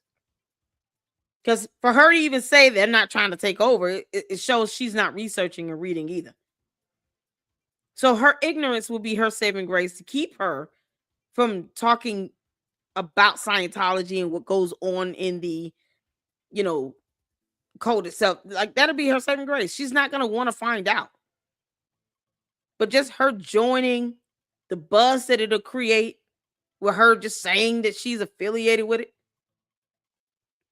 that might just be enough and sufficient. For her, it's all about getting a buzz. It's all about getting the views and the numbers. That's it. It's not because she wants to be involved. She could care less. I'm going to tell y'all that right now. She could care less about Scientology. But if she has to align herself with it to get views, to get the numbers, to get the money, to get the attention, because she's a narcissist, she will say that. That's my whole point. She will say she's aligned with it, she's affiliated with it, or she joined. Bottom line, is she going to commit to anything with it? No. Is she going to read about the history of it? Nope. So she won't be able to talk deep about it either way. Let's see. The Duggins are the wealthiest Scientologists. Gave an award to Trump a couple years ago. They got divorced. Trish lives in Florida now. What? Candace doesn't know things. She solely parrots things and she is bad at it. Exactly. Candace, you're still bad at this, okay? You're bad at this. You're horrible at it, really. But she knows that what I'm saying is true. She had to say she's in it. She will get millions of views. That video will probably get more views than her Charlie Kirk video. Hands down. Candace could get 10 million views on a video if she comes out and says that I've joined Scientology. It would not be hard for her to pick up views on that video. Is she going to go deep into it? No. She doesn't know anything to do that. And I'm not even worried about her disclosing information about this cult. She'll never do that because she's not going to read. She's not going to divest energy in it like that. But if she just says that, she knows that's going to be sufficient enough. Yeah, she can join as a public, like a public figure. But when those auditing sessions start to cost her hundreds of thousands of dollars, she's going to those auditing sessions cost thousands of dollars, Candace. She's not going to pay that. Y'all know she ain't going to pay for no auditing session. She's not going to go through all the stuff they do now. No, she's just going to be like, I'm just the face. I'm just the image, I'm just kind of like one of their mascots. Like whatever she's got to say to soothe over the situation, having everybody else wonder why she doesn't have to go through an auditing session. Everybody else does. Unless they lie like hell and say, yeah, we did it. and they didn't do it. You can't make this up. She's not giving up any money. Candace is not philanthropic like that. This is why I always say she wants to sit here and defend Palestine and Gaza and all of that. That's, fine. Defend it. But show how you're philanthropic. Are you sending them resources? Are you sending them supplies? Are you trying to help get people out of that area so that they can get into a home, they can get their kids in school, get some health care, get access to food and water? What are you doing to help them? You want to talk about kids being unallowed, all these things? That's horrible to hear. But what are you doing to help the situation? People don't challenge Candace in that. And her cult members aren't going to ask that at all. They're too busy trying to accuse everyone else of being jealous of her because they're idiots. They're not going to go to her and say, hey, are you going to start, some sort of charity or something to help send money and supplies and resources over there? Can you send them some money? If her cult members start demanding that she starts to contribute towards a cause, guess what she gonna do? Switch tactics and talk about something else. Then she'll come out and say she joined Scientology because it'll just take all the attention off of that. Y'all want me to pledge to give $1 million? Today I joined Scientology, blah, blah, blah, blah, blah. And that's exactly how that's gonna go. She doesn't care. Candace don't care either way. She just want to bring in them views. That's all she's worried about. Shout out to Liz. We're going to go to the next video here. What Scientology agent would... This is a former Scientologist exposing inside secrets. Oh, my goodness. So we're going to check this out. This is on LAD Bible Stories, LAD Bible Stories. I'm going to go ahead and drop the video link in the chat because I want to hear from these former members. You got to hear from them. And then you guys make sure you check out the channel. I think this is the second video we've watched so far since we've been covering the Scientology series. And I just, oh man, it's to hear their stories and to hear their experiences directly. It's very powerful. It really is. And you get a different perspective depending on what they did, where they're located.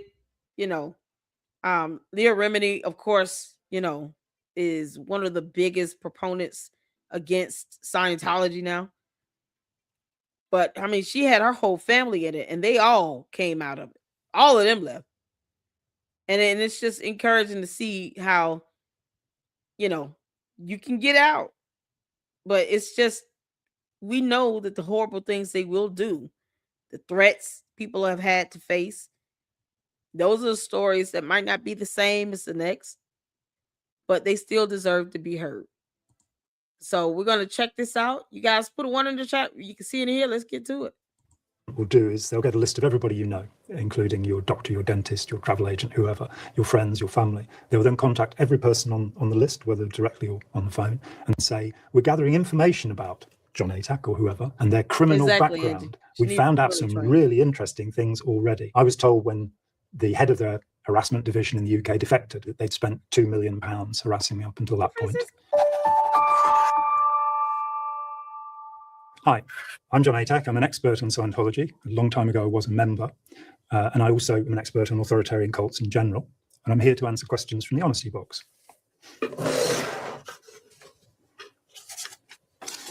What is a Scientologist and what do they believe? Scientologists are followers of a man called Lafayette Ronald Hubbard, L. Ron Hubbard. And he basically devised a science fiction set of beliefs and techniques. In reality, Scientology is an elaborate system of mind control and thought reform. Scientologists believe that they have lived for 1.25 quadrillion years. The origin story is the idea that we're all individuals completely, who separately came together in our multi-billions to create the universe. And we do that at every moment. So the universe is an illusion generated by the people within it, the beings within it. Core beliefs are quite elaborate. But the essential belief is that we are all gods. We all have godlike powers. And we've lost these powers because we didn't want to hurt others. And so what Ron Hubbard promised was that he would give us magical abilities, the ability to intend whatever we want and make it happen in the world. This hasn't proved to be true. Why did you join? because my heart was broken. I was 19 years old. I'd come back from a tour in Toulouse. I was playing drums in a band, and I came back to find my girlfriend, who I'd been living with for 15 months, had gone. And I freaked out, and I went looking for help, didn't find anything substantially, and then was introduced to Scientology by a book. And I went along. People were incredibly friendly, very smiley, smart people, and they seemed to have something that I wanted. And so it began. How is Scientology structured, and how do you progress through the ranks? There are two elements to Scientology. One is the staff Scientologists, and the other is the public Scientologists. Public Scientologists pay a great deal of money to undertake processing, as it's called, and indoctrination. Those are the words used. Processing, some people say, is a form of counselling. I would disagree with that. It's a form of hypnotism. The structure of Scientology is a hierarchy, very strict hierarchy. There's no democracy of any kind in Scientology. I have a man called David Miscavige, who took over from Ron Hubbard after Hubbard died, and he basically determines exactly what Scientologists will do. And there are hundreds of organizations around the world, though the membership is far smaller than people would usually imagine. It's about 25,000 internationally. If you were a staff member in Scientology, you would start out as a gopher, somebody who basically does what they're told and fetches the coffee. And you would then be assigned to a particular division in Scientology, and you'd work your way up until you're perhaps the head of that division, say the Treasury division, which deals with finances, or the public division, which deals with recruiting. Then you have executives above that, and you have an incredibly complicated set of organizations that are all pretty much spying on one another. If you are unlucky enough, you'll rise to go and work with David Miscavige himself, who lives in a secret location to avoid process servers from the courts. He has a violent temper. He is a short man, but physically, he exercises, he fires a crossbow, we're told. He has been known to punch people when he's lost his temper. He controls people. He is a very dangerous human being. And of course, he has the control of Scientology's funds, which are perhaps in the region of $3 billion. So it's probably best not to get on the wrong side of him. What am I doing here? Will you be in danger from making this video? Yes, you can't make this up. $3 billion, and he can't put none of that money back into our economy in the United States. David Miscavige, you don't get your punk ass on somewhere. Make this make sense. He can access $3 billion with a B. And they don't want to pay taxes. Y'all know what I can do with $100,000. You can't make this up. Oh my God. And him being abusive, yeah, I can believe that. Because where is his wife? Where's Shelley Miscavige? David Miscavige, we're all waiting on you to show proof of life of your wife. If you don't want to be with her anymore, why don't you just get divorced and leave her alone? But where is she at? You can't make this up. And the FBI has not tried to find this woman. Who child? But Pam Bundy can go to speaking events with Scientology, but she can't help find Shelley Miscavige, though. Make it make sense? I don't have a reason to believe any police department talking about they saw her and she's doing well, she's okay. Get the hell out of here. With no proof, no photo, no video, no nothing. You can't make this up. So he's got a Napoleon complex with access to $3 billion. Does not add to our U.S. economy at all. The economy in Clearwater or in L.A. or the state of California or Florida. He's absolutely adding nothing to humanity. But he has the audacity to have a temper problem. For what? What you mad about? You got access to $3 billion. You get to live in secret locations to avoid being served by a court. And you mad. With your Napoleon complex. Kick rocks, David Miscavige. I've been harassed and I've been sued many times. But hey, what the heck? Would you say you're an easily manipulated person? No. Have you ever met anybody who thinks they're an easily manipulated person? I once interviewed a young man who'd come out of Scientology, who'd been in the 14 people governing Scientology. And he said, the great thing is, John, we'll never be manipulated again. And I said, the great thing is, I know I'm gullible. I know that we are all vulnerable. But no, I'm probably less manipulable than most people because I've spent 40 years studying the methods of manipulation and teaching people about them. What is the Sea Org? And why do you sign a billion-year pledge? LOL. The Sea Organization was started in 1967 by Ron Hubbard when he was basically being chased out of pretty much all of the English-speaking world. So he took to international waters so he could be safe from prosecution. And he called his followers initially the Sea Project, Sea, SEA, as in a body of water, and then the Sea Organization. Somebody joked to him that they ought to sign contracts that would go beyond one lifetime, as Scientology believes in reincarnation, and put forward the idea that it should be for 1 billion years. How many Scientologists are there? About 25,000 around the world now. They have claimed as many as 11 million members over the years. The last census in 2021 showed 1,800 Scientologists in the UK, which was a decline of 24% over the 10 years leading up to it. Is Scientology a cult? Well, what's a cult? By dictionary definition, Yes, it's a cult. a cult is a group of people who have reverence for a particular discipline or a The particular answer is leader. yes. And in those terms, yes, Scientology is a cult. I would go one further. Is Scientology a dangerous cult? And Yes. from my point of view, it most definitely is. What is auditing? Originally, Because you got this little Napoleon complex, short ass, little thunk head, hot head piece of crap with $3 billion at his disposal, walking around here mad on Earth. What the hell do you have to be mad about, David Miscavige? Why are people coming up missing? Why are you paying people like slaves? 110 hour work week, and they only get $40 some, $50 some, maybe $100 now.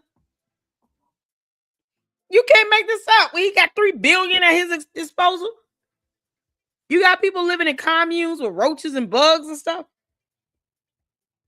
But then you let people have these tattletale reports because somebody switched tables at a wedding. That's nothing to audit over. You're a narcissist, you dummy. David Miscavige can kiss my ass. I don't give a damn about him. the word comes from to audit or listen, but it's basically a set of hypnotic procedures that are used on Scientologists to bring about states of euphoria so that they'll want to buy more. There are counseling sessions which are called auditing, where one individual will audit another individual as if they were the counselor and the other person was the recipient of counseling. There are about 2,000 processes that are used, and they vary from straight memory questions, asking you about something that happened in the past, through to trying to get you to relive trauma, which is what was called Dianetics originally. It's a technique that was abandoned by Freud because it didn't work. It made people more dependent upon the therapist. What is an e-meter? The e-meter is a Wheatstone bridge. It basically measures the conductivity of the skin on your hands. It's a part of the police polygraph used in the United States extensively, and it has no value whatsoever.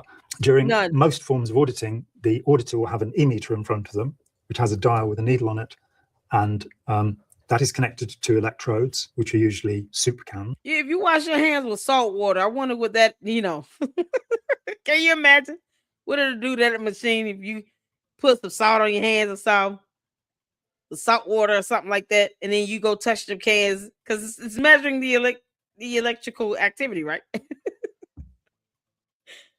Table salt is nothing but two ions that came together that can conduct a lot of stuff.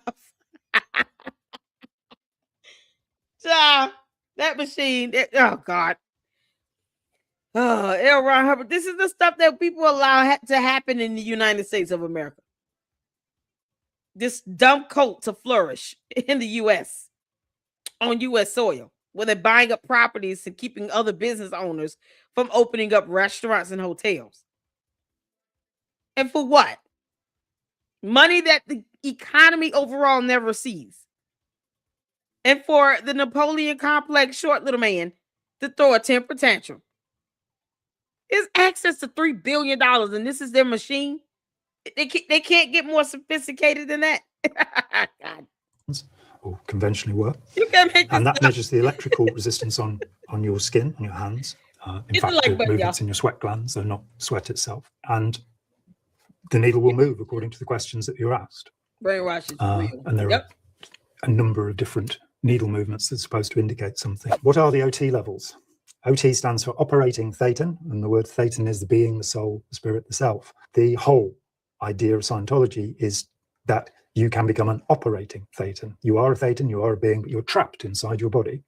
And using Scientology, you'll be able to exteriorize from your body and make things happen at a distance. Your intention will be roused up so that you are capable of performing miracles. If you wanted to blow a planet up, you could do it. These are the kind of stories that are told. The reality is, and I've interviewed more than 1,000 Scientologists over the years, nobody achieves any of these abilities. You go through a set of procedures. By my reckoning at the moment, there are 28 levels on Scientology's bridge, and you go through those step by step. By the time I left, I'd done 25 of them. So I'd finished the 5th operating Thetan level. The great secret is that you're not meant to know that you're inhabited by millions of little beings and you have to get rid of them. So it's primarily a modern form of demon exorcism, and it is ineffectual. If they were able, if they did have these powers, then obviously they'd be aware of what I'm doing now and would be able to stop me from speaking.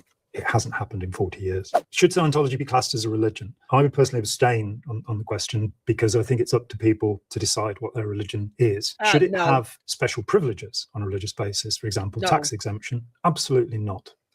It's harmful to the community, so it should not have such benefits. Thank you. They bring in he has access to $3 billion. Yeah, that's what I've been saying this whole time. None of that money flows in our economy. And you got these people that he's bribing. Pam Bondi is too stupid to see. We're not going to sit here and let you harbor $3 billion. And you can't let any of that money flow into our economy by paying taxes or anything. And then you're trying to keep other business owners from operating businesses in Clearwater, Florida. If you don't want to pay taxes into the economy, don't stop another business from actually flourishing and paying taxes into the economy. Then you're just hurting the economy overall on two different fronts. So you don't want to pay taxes into our economy with your dumb coat. And then you don't want other business owners to flourish. And so they can pay taxes as well. Why are you hindering our economy from flowing well? Because that's what's happening here. Don't block another business owner. I would see that as, look, we don't really want to pay taxes, but let all these business owners come in so they can pay the taxes for us. If nothing else, let them all operate and then they can pay all these taxes that go along with it. We can just sit here and shut the hell up. No. They're blocking other people from having businesses. It's stupid. And for what? Because you're trying to carry out a personal vendetta against the city council? Either pay taxes or go sit your ass down, Scientology. They down there in Florida just messing up the entire economy of the state. For what? People can't own a t-shirt or coffee shop or a restaurant or a bar where they can pay taxes into the economy. But the code of Scientology don't want to do it either. Make it make sense. So you just don't want Clearwater's economy to flourish? Kick rocks. This is what the governor needs to be a lot more aggressive, just as aggressive as they are. We're not going to let a code prosper here on U.S. soil. And think they're not supposed to pay taxes. $3 billion? Man, y'all better kick rocks. That's what the governor should be saying in his speech every day. You can't make this up. Places in the world, particularly the United States, where Scientology has tax exemption. It's exempt from certain taxes in this country as well. This is so you're crazy. Paying for them, basically. How does Scientology handle criticism of the cult? It uses a procedure called fair game, which is to say that if you're opposed to Scientology, you do not deserve to live, and everything can and may be done to silence you. I was harassed on a daily basis for 16 years after I left Scientology and spoke out. There's a process called noisy investigation. It's written up in Scientology and approved by Ron Hubbard. And what a Scientology agent will do is they'll get a list of everybody you know, including your doctor, your dentist, your travel agent, whoever, your friends, your family. They will then contact every person on the list, whether directly or on the phone, and say, we're gathering information about John Atack or whoever and their criminal background. We found out some really interesting things already. I had this done to me, and my mother-in-law, one of my brothers-in-law, decided to talk to the private detective who'd been sent over from Los Angeles. He traveled as far as Australia to find people who'd known me. It was put about that I was a recovered heroin addict. I've never taken heroin in my life. I was a rapist. I'd attempted murder. I'd molested children. These are standard stories that are told about critics of Scientology. They're made up. I was told when the head... So John Mappin lies like hell for fun now. Is that what I'm hearing? Scientology cult members just lie like hell for reasons because they don't like rejection. Nobody wants to be in your dumb cult. And then they're going to make up a bunch of lies. Oh, and they have mercs. They're murderers. Horrible things happen to people because you said something they didn't like. Because free speech in the First Amendment does not apply to them. They don't like our U.S. Constitution. They don't like people protesting. They don't like people coming up against them. Because low self-esteem and confidence and all. Like you would expect from narcissists who are bullies. Candice, this is right up your alley. You can make this up. This man said he had people lying on him about being a heroin addict. What the hell? I literally, my eyes just kind of got big when I heard him say they will go out of their way and do whatever they can to silence you. Because for some reason, one person saying something they don't like is just the end of the world. Maybe another volcano is going to erupt. You got to be silenced because you said something bad about Scientology, the cult. What? Done to silence you. I was harassed on a daily basis for 16 years after I left Scientology and spoke out. There's a process called noisy investigation. It's written up in Scientology and approved by Ron Hubbard.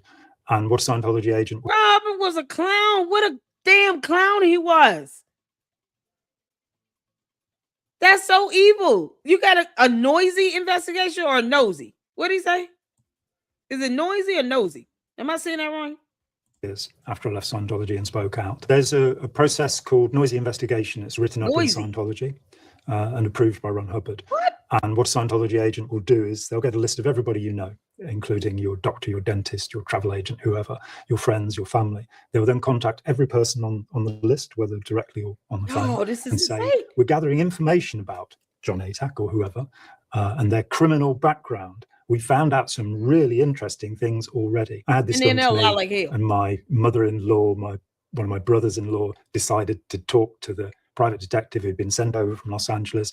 He traveled as far as Australia to find people who'd known me. It was put about that I was a recovered heroin addict. I've never taken heroin in my life. I was a rapist. I'd attempted murder. I'd molested children. These are standard stories that are told about critics of Scientology. They're made up. I was told when the head of their harassment. You can't make this up. And then they go and forge documents to try to substantiate all of this. Because if you go and try to look to see if there's a real criminal record, what are you going to find? So they have to forge these documents and make this stuff up. And yet they don't go to jail for forgery, for fraud. And then you can imagine, okay, if this is what happens when you say something out loud, imagine trying to sue their ass for defamation. You see why this cult cannot flourish in the United States of America. They don't care about our constitutional rights to free speech and expression or the right to protest. They don't want to pay taxes. They don't want to add to our economy. What the F? They act like the bullies. This is crazy. Division in the UK defected after a conversation with me. And she told me that they'd spent £2 million harassing me up until that point. It was incredibly destructive. It took me 17 years to recover my physical health. All through litigation, they sued me in America, they sued me here, and through legal costs, I was bankrupted. My marriage fell apart, my health came apart. It took me about 17 years to get back to a place where I could. Are you asking me if they copyrighted this? Someone copyrighted a religion called Scientology sucks lives, can stop them from using Spotlight. Are you asking me if they copyrighted that? You asked me to respond. I don't know. Did they copyright it? I have not heard of that. If I'm not mistaken, this is one of the men who were locked in the basement of the international base for weeks with a bucket and made to count molding books and document the count. What? They kidnapped a disabled woman out of Oklahoma to get her SSI check. Her family and the state police and rangers had to get her out. Y'all, this is crazy. Why are they doing this? Why do they kidnap people? Leave people alone. If somebody doesn't like you, okay, then you don't go and kidnap them. You leave them alone. Ignore them. Good grief. What type of upbringing did L. Ron Hubbard have? He was one of those kids where he never got his ass whooped. You can't make this up. They put her sister in the hospital in a coma. Oh my God. I don't know if you're asking me to what you respond to. Respond to something. I have no idea what you're talking about, Linda. You asked me. I don't know what you're asking me.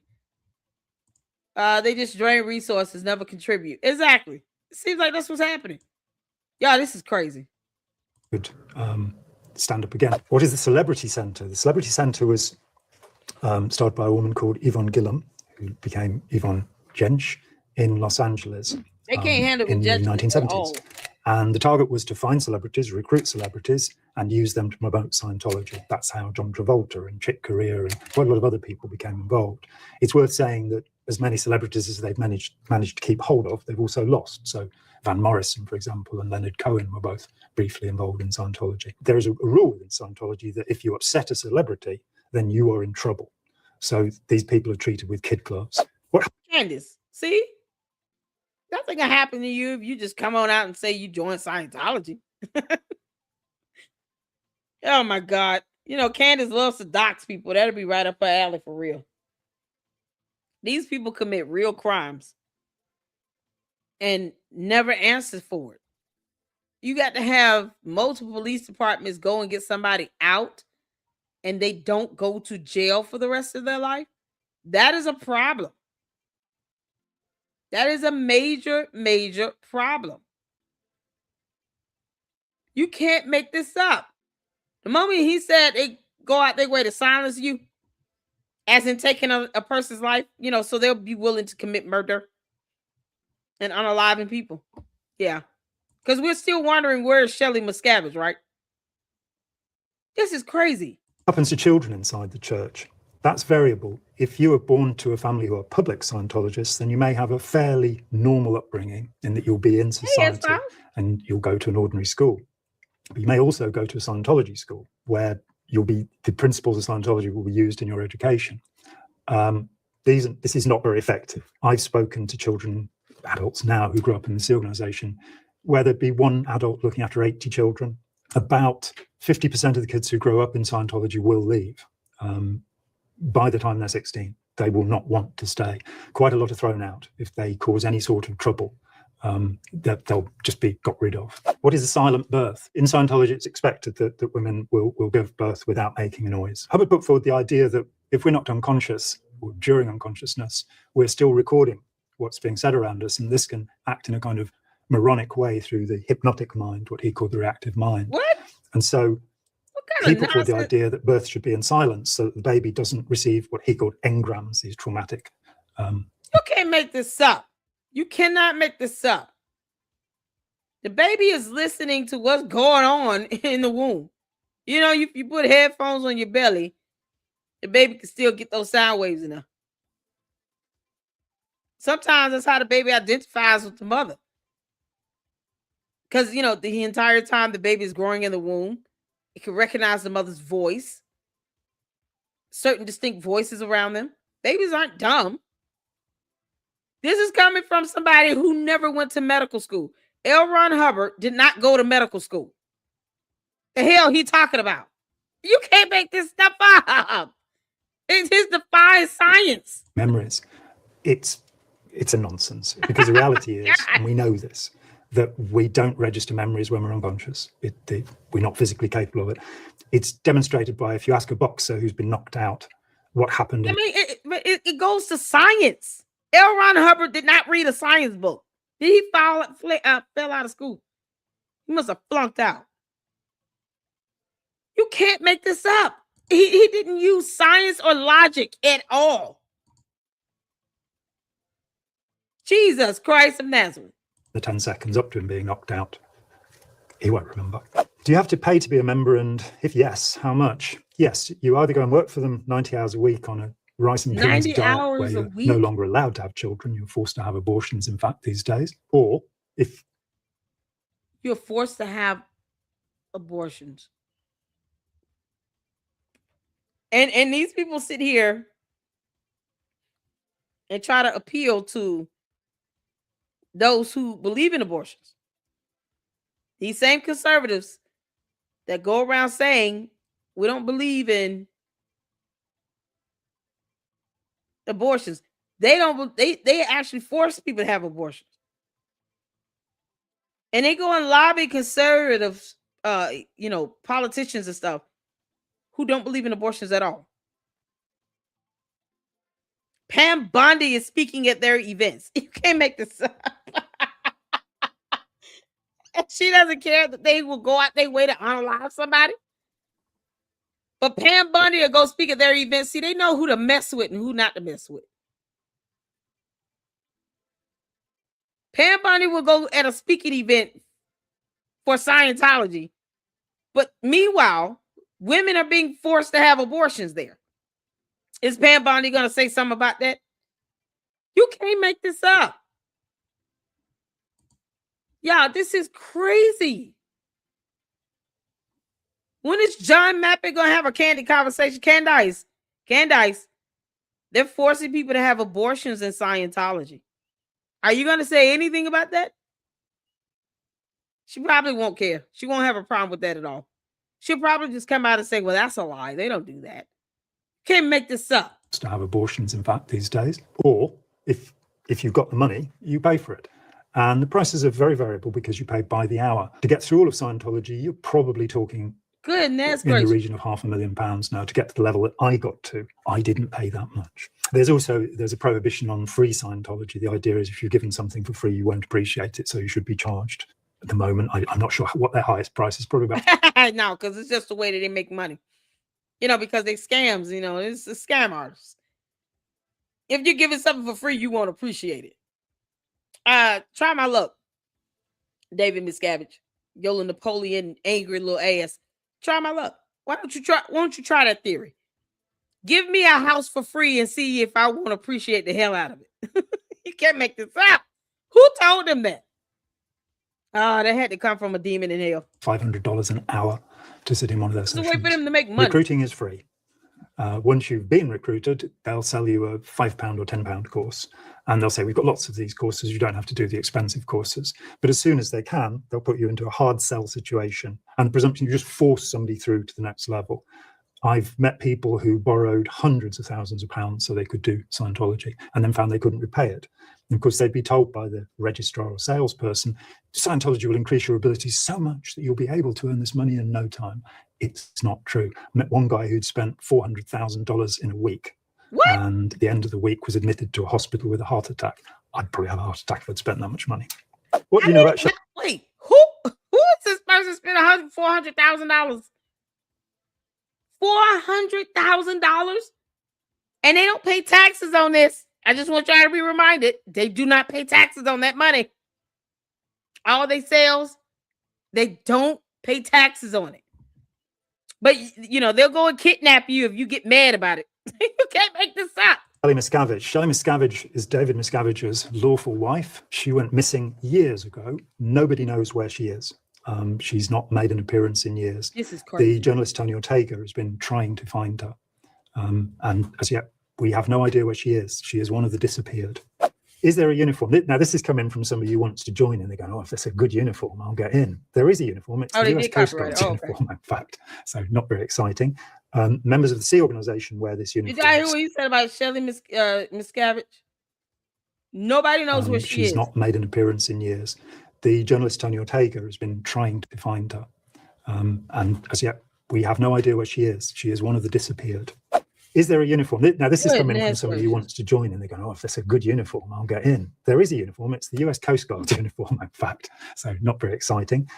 Members of the Sea Organization wear this uniform. So they also wear campaign ribbons, which is against the law in this country and in the United States. But no. What the hell? Wait a minute. Wait, what?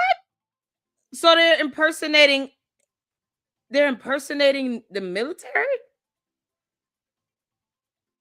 What the heck? Do y'all see the flags? Members of the Sea Organization wear this uniform. So they also wear campaign ribbons, which is against the law in this country and in the United States, but nobody prosecutes them for it. Wait a minute. They don't get, of course, they don't get prosecuted for it. You can't make this stuff up. Y'all, look at this. Look at these ribbons. You see this on decorated servicemen.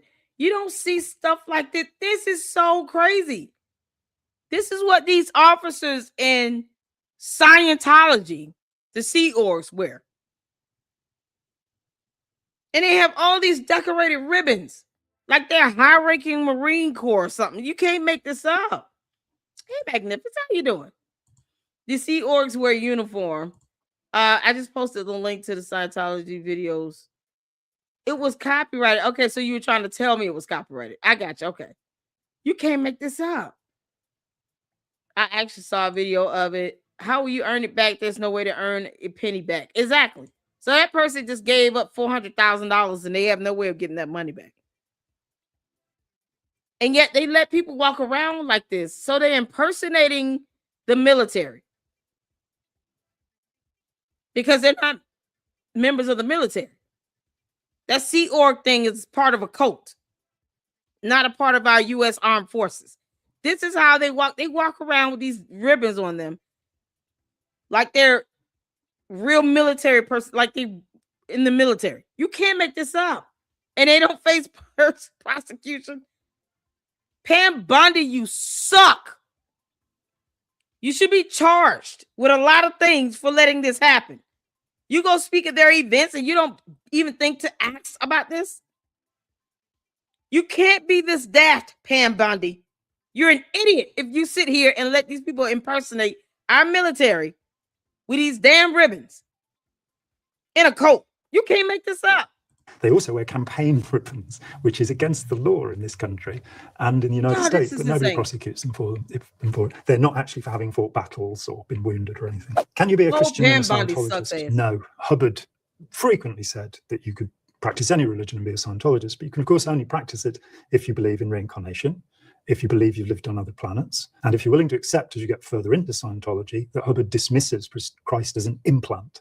Christ is a hypnotic invention. There never was a Christ, according to Hubbard. He also says that heaven is a fabrication and that the crucifixion and Christ is just a control mechanism. At the very end of his life, a control mechanism coming from a cult leader who will have you kidnapped because you said mean words that they don't like. You'll come up kidnapped and missing. Probably unalived in Merkburg. Because you said something they didn't like. They take your money from you by saying, oh, you want to appreciate free stuff. So that's why we charge you for every little thing. But yet, they make people work over 100 hours in a week and only give them $100 for a week. Slave wages, because for some reason, you're not supposed to earn money either. This is so disgusting. But oh no, if you believe in heaven, you're being controlled. Coming from a cult leader that controls people with fear. Fear that they're going to come after you. Fear that they're going to kidnap you. Fear that they're going to take your life. You can't even protest. They get mad at protesters, because reasons. As if we don't have constitutional rights and protections here. They act as if they override that. And yet, if you believe in heaven, you're being controlled. It's just a control mechanism. Boy, the hypocrisy of it all. Y'all know narcissists don't compute hypocrisy. They don't care about hypocrisy at all. Narcissists are narcissists. They only care about what they think and what they want. If you're willing to accept as you get further into Scientology that Hubbard dismisses Christ as an implant. Christ is a hypnotic invention. There never was a Christ, according to Hubbard. He also says that heaven is a fabrication and that the crucifixion and Christ is just a control mechanism. At the very end of his life, he released and it only came out 2 years after he died, and only a handful of people saw it. But he wrote a thing where he claimed that he was himself the Antichrist. So if you're a Christian and you want to... I can believe it. You know what the Antichrist is? In hell. So it's not far-fetched to say for L. Ron Hubbard to go to hell. I mean, he believes he's the Antichrist, exactly where he is. Go to hell, L. Ron Hubbard. That's what the Antichrist will be anyway. Y'all, this dumb cult does not believe that Jesus Christ is a real person. As if he never walked this earth. They believe that heaven is a way to control people. And L. Ron Hubbard believes he's the Antichrist. Because the devil is the one that gives rise to this Antichrist. And they're in hell. So L. Ron Hubbard is in hell. Ron Hubbard is in hell. Then get into something that was developed by the Antichrist. You can make this up. Maybe. Is it true they record sessions and blackmail you with them? Yes, all auditing sessions are recorded. In fact, nowadays they're often filmed. Blackmail you with them. Their leader is the Antichrist. Whether it still happens, I don't know. But there certainly have been cases where things that were given in the greatest confidence, and you will end up saying every embarrassing. So does that mean David Miscavige believes he's the Antichrist now, since he's the leader? Wouldn't it be a thing where if the original leader believed he was the Antichrist, that any other leader that comes behind that would have to believe the same thing? Or are they hypocritical to that? How does that go? Because if Ron Hubbard was the Antichrist, he was the leader. Shouldn't David Miscavige be seen as the Antichrist now, since he's the new leader? Yeah, that sounds about right to me. So David Miscavige now is the new Antichrist, right? I think that's something that should be passed down from leader to leader. If you're going to be the leader of this dumb cult, Scientology, and the original belief that he was the Antichrist, why is it hard to believe for David Miscavige to be the Antichrist? Why is that not something that he's repeating? He wants to be the leader. Then he's the next Antichrist, right? Shouldn't that be the concept? They can be consistent with that. They can be consistent with at least one thing, to which we can all agree. The leader of this cult is the Antichrist. He's the spawn of Satan. I think we can all agree to that. Yeah, we can all agree to that. So why is it David Miscavige claiming to be the next spawn of Satan? Can't make this up. Thing you've ever done at some point that will go on the record with them. I think for many people, it's just the threat that it may be revealed. Yeah, they sounded many people have come to me over the years and said they had a terrible experience with Scientology and they'd love to do something about it, but they don't want their children to be able to read about their sex lives when they were teenagers, something to that effect. So sometimes it's just that people are frightened it might be revealed, but there have been cases. What do you know about the Hole? The Hole was set up by David Miscavige at his secret base in Gilman Hot Springs in California. This is a huge property where you have pressure pads all around the inside of the property of the fence, and the razor wire faces inward, so you can't climb out. The Hole is placed there. It's a double trailer, so 2 mobile home sections, and Miscavige started putting his executives into it. Can't even get mental health. Mike Rinder, in his book A Billion Years, says that at peak there are 140 Scientology executives in there sharing 2 toilets and being allowed to go to the shower for 30 seconds a day or something in another building. I think it ran for 8 years, and all of the top executives of Scientology, they'd be taken out to go to public meetings with their uniforms on, then they go back to be in the Hole because Miscavige was displeased with them. It's Scientology's good luck. The problem, if law enforcement become involved, is if they say to you, are you here of your own free will? And you say yes, then there's nothing much they can do. And if you say no, you'll be thrown out of Scientology forever. So, okay, well, good riddance. I mean, because the leader is the Antichrist. Why would you want to stay? Hell just is something else. Ron Hubbard is finding out. You can't make this up. Just say, okay, are you here your own free will? No. And they probably are going to keep kidnapping people. I might want to find Shelley Miscavige as well. You can't make this up. They have to have multiple police departments to help pull somebody out of Scientology. Just let them go. Accept the rejection. Y'all, this is so egregious. It's disturbing. They don't give you mental health. They force people to have abortions. And yet, this is something that they lobby over to conservatives, to people who believe that abortions are wrong. Pam Bondi is doing speaking events with them. Boy, this is priceless. It was said the largest raids in the history of the FBI were in Scientology in July 1977. And Lawrence Wright, in Going Clear, wondered why was it that the people who are in the prison detention force, the rehabilitation project force, why didn't they just leave?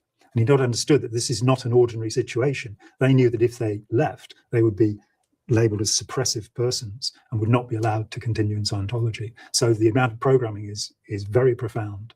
Are you ashamed of your past? No. I wasn't a living member of Scientology. Nobody that I recruited into Scientology is still with it. And a few thousand people have left because of me. There are people who did awful and brutal things in Scientology. And, while we can say, I was manipulated, I wasn't in control of what I did, and that is a fair point, I think we all have to take responsibility for what we've done. Frequently and normally in this organization, people are sleep deprived for days on end. They're forced to stay awake.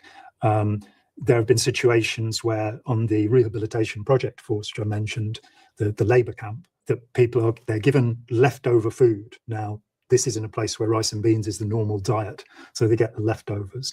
You'd often find cockroaches in the food or maggots, things like that. And you either ate that or you didn't eat. Part of that process was also what's called pig's birthing, where you would no longer be allowed a mattress. And David Miscavige reintroduced this idea. So you could be on a rehabilitation project force usually for a couple of years. You could only speak when spoken to. You had to run between your jobs. You had to wear black or a black armband to show your status. You cleaned the toilets. If you defied any order, you were told you'd have to run a lap, and you'd be working an incredibly long day. You then have the practice of overboarding that Ron Hubbard introduced in 1968, where for the slightest infraction aboard his ship during training, you would be thrown overboard. And that doesn't sound too bad. And that would be from 25 to 40 feet high. You might not be able to swim. You'd be blindfolded. Your ankles would be tied together, and you'd be thrown into the sewage-full waters of Corfu Harbour when he started this, because other boats would be. Yeah. Oh my God. This is, man. Oh, wow. And no one wants to believe that Scientology is a cult. Literally trying to take over Clearwater. No one wants to believe that. Pam Bondi is going to speaking engagements. This is all the stuff that is happening under David Miscavige. The next Antichrist. Because why not own that title? I mean, if Ron Hubbard called himself the Antichrist, why isn't David Miscavige doing the same thing? At least be consistent in your evil. This is madness. Madness. He threw people overboard of a boat. Letting out their human sewage into the harbour. So people had this forced upon them, and there were the people who did it to other people. How do Scientologists recruit new members? Usually by word of mouth. Usually it'll be a friend. But they go out on the street with a little clipboard and they ask inane questions.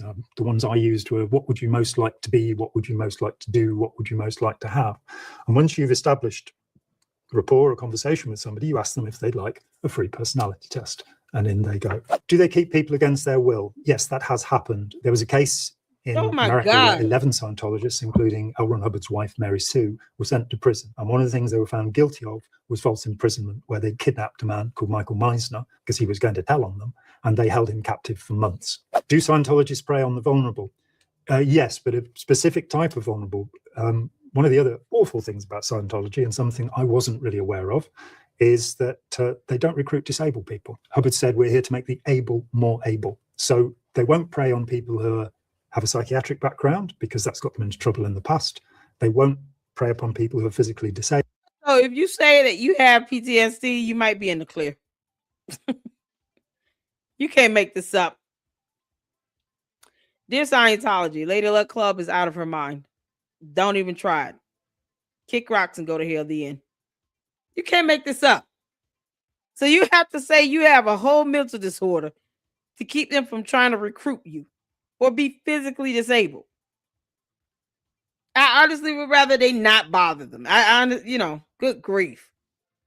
They kidnap people. They have people unalive, people hurt and harmed, thrown over ships, slave wages. I mean, you can't make this up. This is how cults operate. So the fact that they don't take it physically disabled, I'm okay with that. But, how can you be okay with them forcing women to have abortions? Are you serious? What the heck is, Good grief. This is the dumbest cult ever. They really, if they can, as with any group, they want the smartest and best of people, and they get some of them. They had some quite remarkable people. In fact, that a number of members of Parliament and the Senate have been Scientologists is interesting. Who did you believe you were in a past life? I wish I hadn't actually pulled this one out because I'm going to sound stupid, but there you go. I believed I'd been Henri Matisse, the painter. I also, for a while, believed I'd been the Buddha. So, bit of a narcissist, really. What can I say? We later found that as there were millions of spirits in us, I probably could have had one of the Buddhas and one of Henri Matisse's. But what was the best part of it? Anything you miss? There was a tremendous sense of camaraderie and the idea that you were changing the world. And when you go from that to realizing you're in Sainsbury's buying a bag of potatoes, yesterday I was saving the world, now I'm buying a bag of potatoes. It's a bit of a letdown. Do you have to abandon your friends and family? Only if they don't like Scientology. If somebody complains, yes, you're meant to disconnect from them. Do Scientologists believe in the afterlife? Just like any other cult. That's what cults do. Cults make you disconnect because, they have little egos and no pride and self-esteem or confidence or anything. So they can't handle rejection. So the idea of someone saying something negative about them, that somehow that hurts their feelings so bad to where they want people to disappear and disconnect. Oh, you're going to tell on us? You're an evil cult that forced people to have abortions. Kick rocks. That's the least of your worry. I'm just more baffled as to why David Miscavige is not claiming he's the next Antichrist if that's what Ron Hubbard did. Be consistent. You're evil. Be consistent. Go all the way there. That way people can really hate your guts. Can't make this up. Yes, they believe in reincarnation. But unlike Buddhists and Hindus who have the fear of the eternal return, the wheel of suffering, it's a horrible thing to be reincarnated. This is more the new age kind of thing. Oh, I'll drop my body and then I can do it in my next lifetime, which means the suicide rate is much higher in Scientology than the world around because people will give up and think they have another life coming. And that is my experience. That Scientology has about 10 times the suicide rate of the normal population. Scientology has about a 10 times the S rate. Yo, what the hell? Because they signed over that $1 billion lifetime contract. God, they don't care about people at all. They see human beings as encased volcanic lava rocks. I mean, they can't even name the volcano though that Xenu landed in. People will give up and think they have another life coming. And that is my experience, that Scientology has about 10 times the suicide rate of the normal population. Disturbing. They don't believe in heaven. Hubbard went there and said it was made from cardboard. For me, as a kid from the 90s. Oh, man. Yo. Oh, my God. Hold on. Oh, that's something else. That is something else. I want to see where we at with time here. I definitely want to get into Jenna Miscavige's video. This is the niece of David Miscavige. Y'all, this is the one where she put up the middle finger. This is why this was a former Scientologist we got through listening to, exposing inside secrets. And that's why it's imperative to listen to these interviews, to listen to these people talk about their experiences. Because I'm hearing stuff from him that I didn't hear from Leah Remini because they did two different things, right? One was a public figure and she was, was she born into it? I think her parents had joined it when she was a kid. But for her to go into the spotlight and become a public figure, and they still treated her like crap. They treated her like crap. Leah Remini was the only one who really tried to go out of her way to do something about Shelley Miscavige being missing. She filed the missing report on her behalf. But to see other people's perspective, this man here, the former scientist, man, it's, oh my God. The former Scientologist here. It was just to hear the things that go on for someone who's giving a different perspective, keeping people held hostage, they're impersonating military servicemen. Jesus. And they do all of this knowing that they're not going to face any trouble at all. I never thought I would sit here and hear how thousands of people in a cult can literally get away with breaking the law. And Pam Bondi is speaking at events and does nothing at all, as if somehow we could not overpower them if we needed to. There are more U.S. citizens in this country than there are Scientologists, but yet they're scared of them. Good grief! We don't have a reason to be cowards when it comes to them. We have armies. Like, it's that simple. You would think the feds would be all over this, and especially the idea of someone being missing for almost 30 years. But see, that's what David Miscavige, the next Antichrist here, want people to feel. He wants people to see, if my wife comes up missing for almost 30 years and I can make her disappear, what you think I could do to you? It's like ruling with fear. He's doing that to keep people in line. But he failed to realize nobody cares about his damn ego. Don't care about you. You're a cult leader. Cults should not be allowed to thrive and flourish. You can put church in front of anything. I can put the Church of Lady Luck Club. Does that mean I should be sitting here kidnapping people? Absolutely insane. All because a short little man can't handle rejection. Man, this is disgusting. All right, y'all, this is Jenna Miscavige. Let's get to it.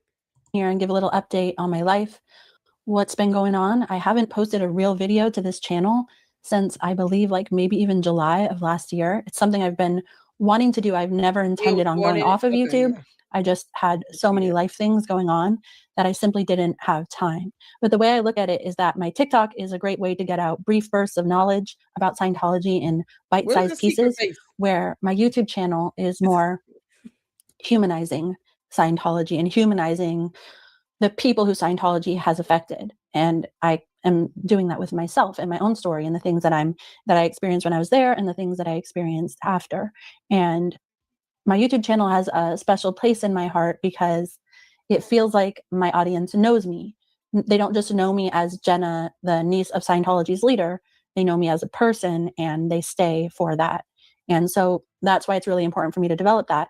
I also see it as a place where people who are introduced to me through TikTok and Instagram and Facebook or wherever else, this is a place where they can go and do a further deep dive. And actually, one of the things that gives me a little bit of anxiety about it is that I really haven't built up my channel in the way that I want to. And it's just because I've been so much busy. I have been so busy with life, with fucking drama, with traveling across the country constantly. So many influences in my life that have made it very hard, like just to have a moment of peace, to be honest. And lately, with certain parts of my life completely blowing up, it's actually been a great opportunity for me to rebuild from scratch and sort of analyze what are my own opinions, what is my own creativity, what is my goal with my channel, what is my goal with my life. And so I wanted to come on here today and talk about that, give you some updates, and just sort of say where I want to go with this. And yeah, hopefully you guys are interested in that. If not, then fuck off. Just joking. Okay. All right. So I have been going to therapy and it's actually been really great. I've been lucky enough to have immediately found a therapist that is really cool. And the importance of finding someone who you like, as many of you know, as many of you guys have asserted to me in the comments, is huge. And to be honest, if you're at a time when you really need a good therapist and you can't find one, it's kind of disastrous and horrible. So thankfully this time, the Lord Jesus or Xenu or whoever has blessed me with having an easy time finding a good therapist. And I am grateful. I also had a psych eval done. And guess what, you guys? Really good news. I do not have a cluster B personality disorder. I'm not bipolar. I don't have borderline personality disorder. So any of you all who insinuated that or announced that you think that is true, you were wrong. Go fuck yourselves. And also to any of you. No. Oh, good for you, girl. Y'all remember now, we just got through watching the interview of the former Scientologist where he said that people lied on him, created some fake criminal history about him using heroin and all this other stuff. So when you try to get out of the cult, They come up with all these lies about you. They try to lie on you having committed criminal activity and, all the things. I remember he said that now. He said they come up with all kinds of stuff, said that he was a molester, PDFer, all this stuff. And he had murdered somebody, all these things. So I can imagine all the things that Jenna Miscavige has said about her that were false. Where her antichrist of an uncle has probably made up horrible things about her mental status, just to try to discredit her. And the fact that she has to say, okay, I went, got a test done. I don't have any of that, so you can kiss my ass. Like, this is what people have to do to clear their name just to get out of this dumb cult of Scientology.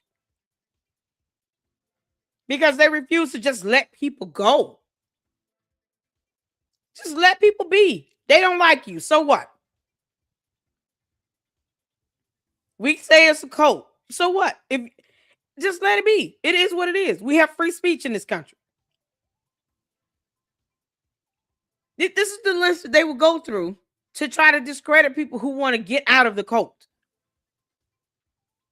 So Jenna just probably felt like she had to go and get a test done. Good for her. Because if they don't believe in mental health in the Scientology cult, they clearly they don't care how anyone feels. And you guys heard the last former Scientologists to say that the S rates are higher in Scientology because people just believe they're going to come back in another lifetime. And you can imagine all of the abuse that they put people through, especially the kids, where they end up having some horrible, mental health issues from that.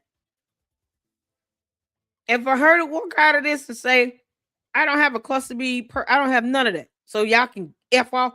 Man, that's good news. I'm just saying. She's doing exactly what needs to be done. Go get some mental health treatment if you need it. Don't let a dumbass cult dictate you getting mental health treatment. Especially when the leader is a short little Napoleon complex of an evil Antichrist man that has access to $3 billion and doesn't want to pay taxes and add to our U.S. economy. Don't let them swindle you out of getting mental health treatment. So good for her. I'm so glad she went and had that done. Who insinuated that if somebody did have a cluster B personality disorder, that they couldn't possibly be telling the truth, or that their view on things couldn't possibly be real. Also, go fuck yourself. Especially those of you who actually are experiencing mental anguish and mental health issues and are on meds for it, and then are demonizing other people for having the self-awareness to say, maybe I need help with this. Anyways, to get back to the important part of this, I am not in need of any meds. I've actually been doing much better after making certain changes in my life. And yeah, the amount of bravery and self-awareness it takes for somebody in a relationship, in a friendship, to say, this isn't going well, maybe I need help, maybe I'm part of the problem, and having that be weaponized against them, especially by somebody who's had similar struggles to that, as proof that they are wrong or that they are at fault. Their willingness to say, maybe the problem is me, having that be weaponized is one of the saddest, sickest things that people can do. And having watched that in the last few months in real time has been pretty fucking disappointing and disgusting. So as it turns out, I'm just a normal person reacting pretty normally to some insane circumstances after experiencing some things that many people never have to experience at all in their lives. And yeah, I want to thank the many people who have both supported me. Oh my God, I want to so interview Jenna Miscavige so bad. I ain't seeing that she can get that middle finger and say F off. I really want, I reached out to her on Instagram, you all. I'm still waiting for a response. I would love for her to come to the LLC and just share her story and her journey, encouraging people to go and get mental health treatment, to go and get, tests done, because of what she went through. It's not, like she said, it's not normal. Everybody's not in Scientology, right? She's the niece of the leader of Scientology. There are real people that are in Scientology that don't want to be there, that are going through horrific things. They force people to have abortions. I mean, People are kidnapped and unalived and hurt and harmed and forced to work in basements. Over 100-hour work weeks where they only get paid $40-some. This is what real human beings are going through. The S rate is higher. People are taking their own lives and they're doing all this stuff because they believe that they're going to come back in another lifetime. You can't make this stuff up.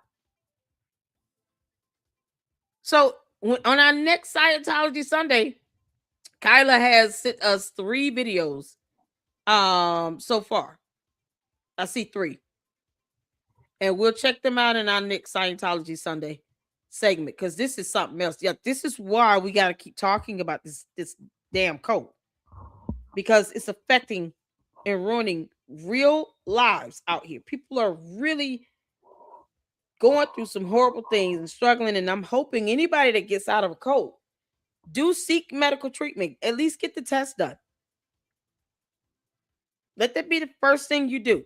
You get out of a cult, go and get some mental health treatment, because the brainwashing, the mind manipulation, the control, the abuse that people go through, you might need to get some help with it. Go get some help. We encourage that. Talk it out. Because it's not normal. It's not right. And nobody should have to be forced to go through stuff like that. Nobody should have to experience that in their lifetime. You deserve to live in peace and happiness. Not to be subjected to somebody because they can't stand rejection themselves. So she did the right thing. She went out and she got some help. I'm so happy. Serge Delmar interview will make you cry. Wow. Yeah, they're very brave, because I wonder how you can have a life after having it controlled by this evil cult. Yeah, they are. Jenna's a rock star. Read her book. Oh, yeah. I sure will. And you guys, listen, share information in the comments so that others can go out and read. Drop the name of her book, the title of her book in the chat, and that way people can see it. And they go out, and hopefully someone listening that might be in Scientology will be inspired to get out and know that there's a way out. You do not deserve to be stuck in a cult and to have a cult dictate your life. You don't deserve that. If you want out, get out. Go get some help and live your life in peace and happiness. Reclaim your life. Make all the money you want to make. You don't have to pay for the dumb auditing sessions because it does nothing. The original leader claimed to be the Antichrist. That's evil in any sense. I don't, whether you believe in Christianity or not. It's just, if most people understand the Antichrist to be just an evil figure. Who brags about that? It's insane. It's insane. I would love to have Jenna on the show. I really would. I would love to have her come up and talk to us in the LLC and share her story. So, you guys, if you come across her on Instagram, encourage her, let her know LLC is trying to reach out to you. She would love the interview. Man, this is something else. Publicly and privately during a time when I was questioning everything about myself, where I was getting very little sleep, and there were people who were slinging mud, who were using me for this agenda, throwing my name out there for this other agenda. And if I have not responded to you, it's just because I'm absolutely terrified that anything I ever say to you will get used against me eventually, because that's just sort of been a little bit of how life has been lately. But I do appreciate you, even if I haven't said it to you directly. This isn't a Scientology update. This is a me update, because in the end, there's been some slinging about, their channel isn't about Scientology. I'm the only one who talks about Scientology, and so on. My channel is about me, and insinuating that somebody's channel needs to only be about Scientology in order for it to have value or worth or to be creditable is very destructive. And it's also very convenient.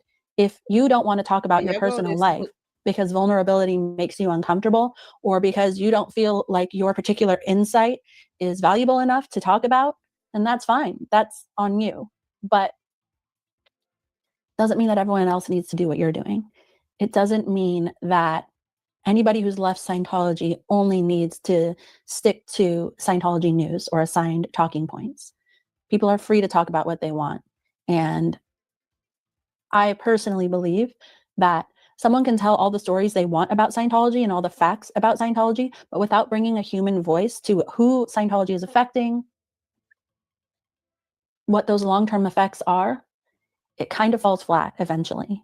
I also very much believe that in life in general, as we're healing, we need to go through moments of deep dive into what's happened in our past. And then at some point, if you're doing too much therapy or I don't know, something like that, it can get to a point where it's like, okay, I need to live in the present so that I can get perspective on what's happening now, so that I even know what my struggles are, so that I know how what I'm learning here applies to this thing. And I believe that that's why you see people who go onto YouTube and talk about Scientology on, and then they go, I need a break. I don't want to do this anymore. And they go out and they live life. And they think that it's because there's something wrong with them, that there's this big roller coaster occurring constantly. And it isn't something wrong. It's very natural. It's all just different coping mechanisms. We, at some point, are doing okay enough in life and are happy enough in life where we have the strength to dig into the past if we need to, if we want to. And then so we do that. And then we come back up for air and enjoy the freedom of the life that we have. Or sometimes our life gets too messy and too affected by the past. And then we have to go back and, see how the past is affecting our current life and try to make our life better through that. No one way is correct. We kind of need both of those things. And I've kind of realized that it's a bit of a pendulum. And I want to honor both ends of the pendulum on that channel. I want to honor both ends of that pendulum swing on my channel without acting like it's a mistake to swing either way, because it's not. It's just human, and that's kind of how it is. And maybe at some point you find a place where you're doing both at the same time. I don't really know. I guess we'll see. One of the things I've been really grateful for in the last month is the amount of people who have reached out to me who have been brave enough to be vulnerable, saying that I also suffer from a crippling fear of abandonment. Now, as it honestly turns out in my therapy, I don't actually have a crippling fear of abandonment. I was having a normal reaction to something that was occurring. And so pathologizing something that's natural and something that is really just being mishandled isn't right either. But my point is that people don't just need Scientology news or updates. People who are living in the world right now, after having grown up in Scientology, they need help putting words to things that they're experiencing. They need someone to put words to it because they're experiencing that thing too. It just helps them see that they're not alone. And although ex-Scientologists aren't my only, or even the vast majority of my audience, the vast majority of people in this world can relate to going through hard things in life. Everybody can, to be frank. And so it's actually not that different of an audience. And so that's something that is really at the crux of who I am and what I care about. The truth is that my main strength is not talking about Scientology. My main strength is talking and thinking. And Scientology is a way for me to do that. I love talking to people philosophically. I'm not even promising that I'm good at it. I just really like doing it. That's why I want to have a YouTube channel. That's why I want to do this at all. It's not just about Scientology for me. It's about characters and learning their stories and thinking about things in different ways. And it's about being able to make a living doing that. It's about standing up for what I believe in and making changes in the world that I think will be for the better, that I can do because of my unique experiences in Scientology. So my point is kind of that there are so many ways to address the problem and issue of Scientology. There is protesting, there is exposing, there is talking about healing, there is getting justice for survivors, whether it's through lawsuits. There are ways to have laws be passed that can help improve chances for survivors to get justice. There are ways that Scientology is currently introducing itself into the world and sneaking into schools, dentist office, acting classes, all around. There's ways to warn those people, to give those people options, to expose that sort of strategy that Scientology has. There's so many ways to address Scientology and to get to them, and I want to do all of those ways. And this might be part of my undiagnosed ADHD, but I want to have my fingers in all those pies because I can't just do one thing over and over again. I get bored too quickly. And also a big thing that I've learned over the years is that everything needs balance. So we can talk about these deep, dark aspects of Scientology and hear someone's story that's crushing. And then we can protest and kind of troll a little bit to empower the people who are actually protesting. And protesting can also be used to let people know who are there how they can get help. It can go all of these ways. All these things are valid. And I kind of want to have my finger in all of them. And maybe I'll do that and see which one sticks. But I'm just reinvigorated about this, and I'm re-excited. And to be honest, I'm just re-excited about life at this point. Like, there was sort of like a spell or like a haze over me that was kind of like horrible, like making me feel like I didn't realize it until it went away, but it was making me depressed. And I knew that I was going through hard things in my life. I knew I was having conflict, and I knew that that conflict would upset me at that time. What I didn't realize is how much it dampened everything else in my life. It dampened how much fun I had going on a walk, on getting coffee, on speaking to my kids. And to be honest, like, there was a very, very dark period where I felt like I wouldn't get through that. And as it turns out, it was only a few days. And then all of a sudden, after making certain changes, I felt different. There were still really hard moments of crying and feeling loss, but the rest of my life, where it was like at a 2 before, it became like baseline 7. And that is my personality. My personality is to wake up every day honestly excited for life. I have too many interests to not be excited about life. I am too curious to not be excited about life. When people say they don't have any hobbies, I have like 1,000 hobbies that I could individually get so obsessed with that I can never get anything done. So it's nice to feel like myself again. It's been really nice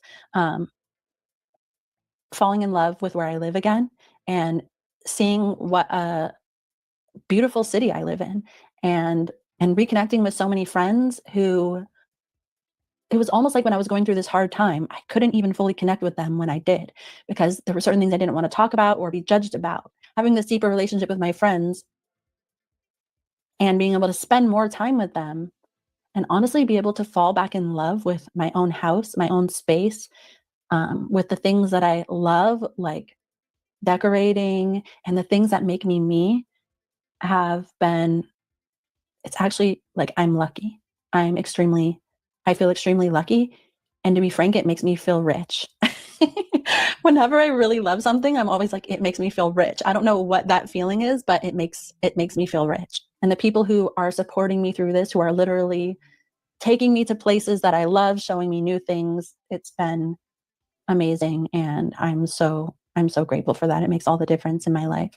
Also, just simply not having to be in a fight with absolutely everybody all the time has been fucking life-changing for me. Like, I'm not even conflict avoidant. I'm telling you guys, like, I like a good argument or a back and forth, playful or not playful. I'm not afraid of conflict, but I'm also not somebody who has so many fights with everyone. Like, I'm keen to work things out with people. I don't like there being bad blood.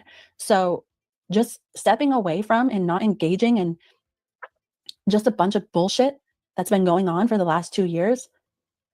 And the thing that's sad is that people on all sides of this conflict are good fucking people. All sides. They're good people. And it was really, really affecting my well-being and my light. And I thought I could take it and I thought that it was making me stronger. And you know what? It has. But also, I was thinking I could take more than I actually could. And I don't know, I both kind of feel bad about that. Like, I wish I was strong enough to take this better. And also I'm like, I feel like I'm still thinking through a lot of things. I don't have everything figured out, but what I do have figured out is the direction that I want to take my channel. And I'm really excited about that. So what it is basically, I want to try to do a weekly or every other week live stream. By the way, thank you to all of my new mods. I suck at getting back to people. I will get back to you all in a little group email, and we will work out the dates. But I want to do a weekly or bi-weekly live stream that tells people's stories in Scientology, but tells like a story. Like, I was thinking of maybe calling it My Crazy Scientology Story, but then like someone comes on and tells a story of them getting recruited into Scientology's most dedicated group, not their whole life story, And I think that I very much believe in the power of bite-sized stories. I find that they're more digestible to people who are just finding out about Scientology. It gives the ability for those stories to get the attention that they deserve, those individual stories. And that way I can have people on over and over again. And also, the real reason is because I can't sit there and listen to someone's life story for 2 hours.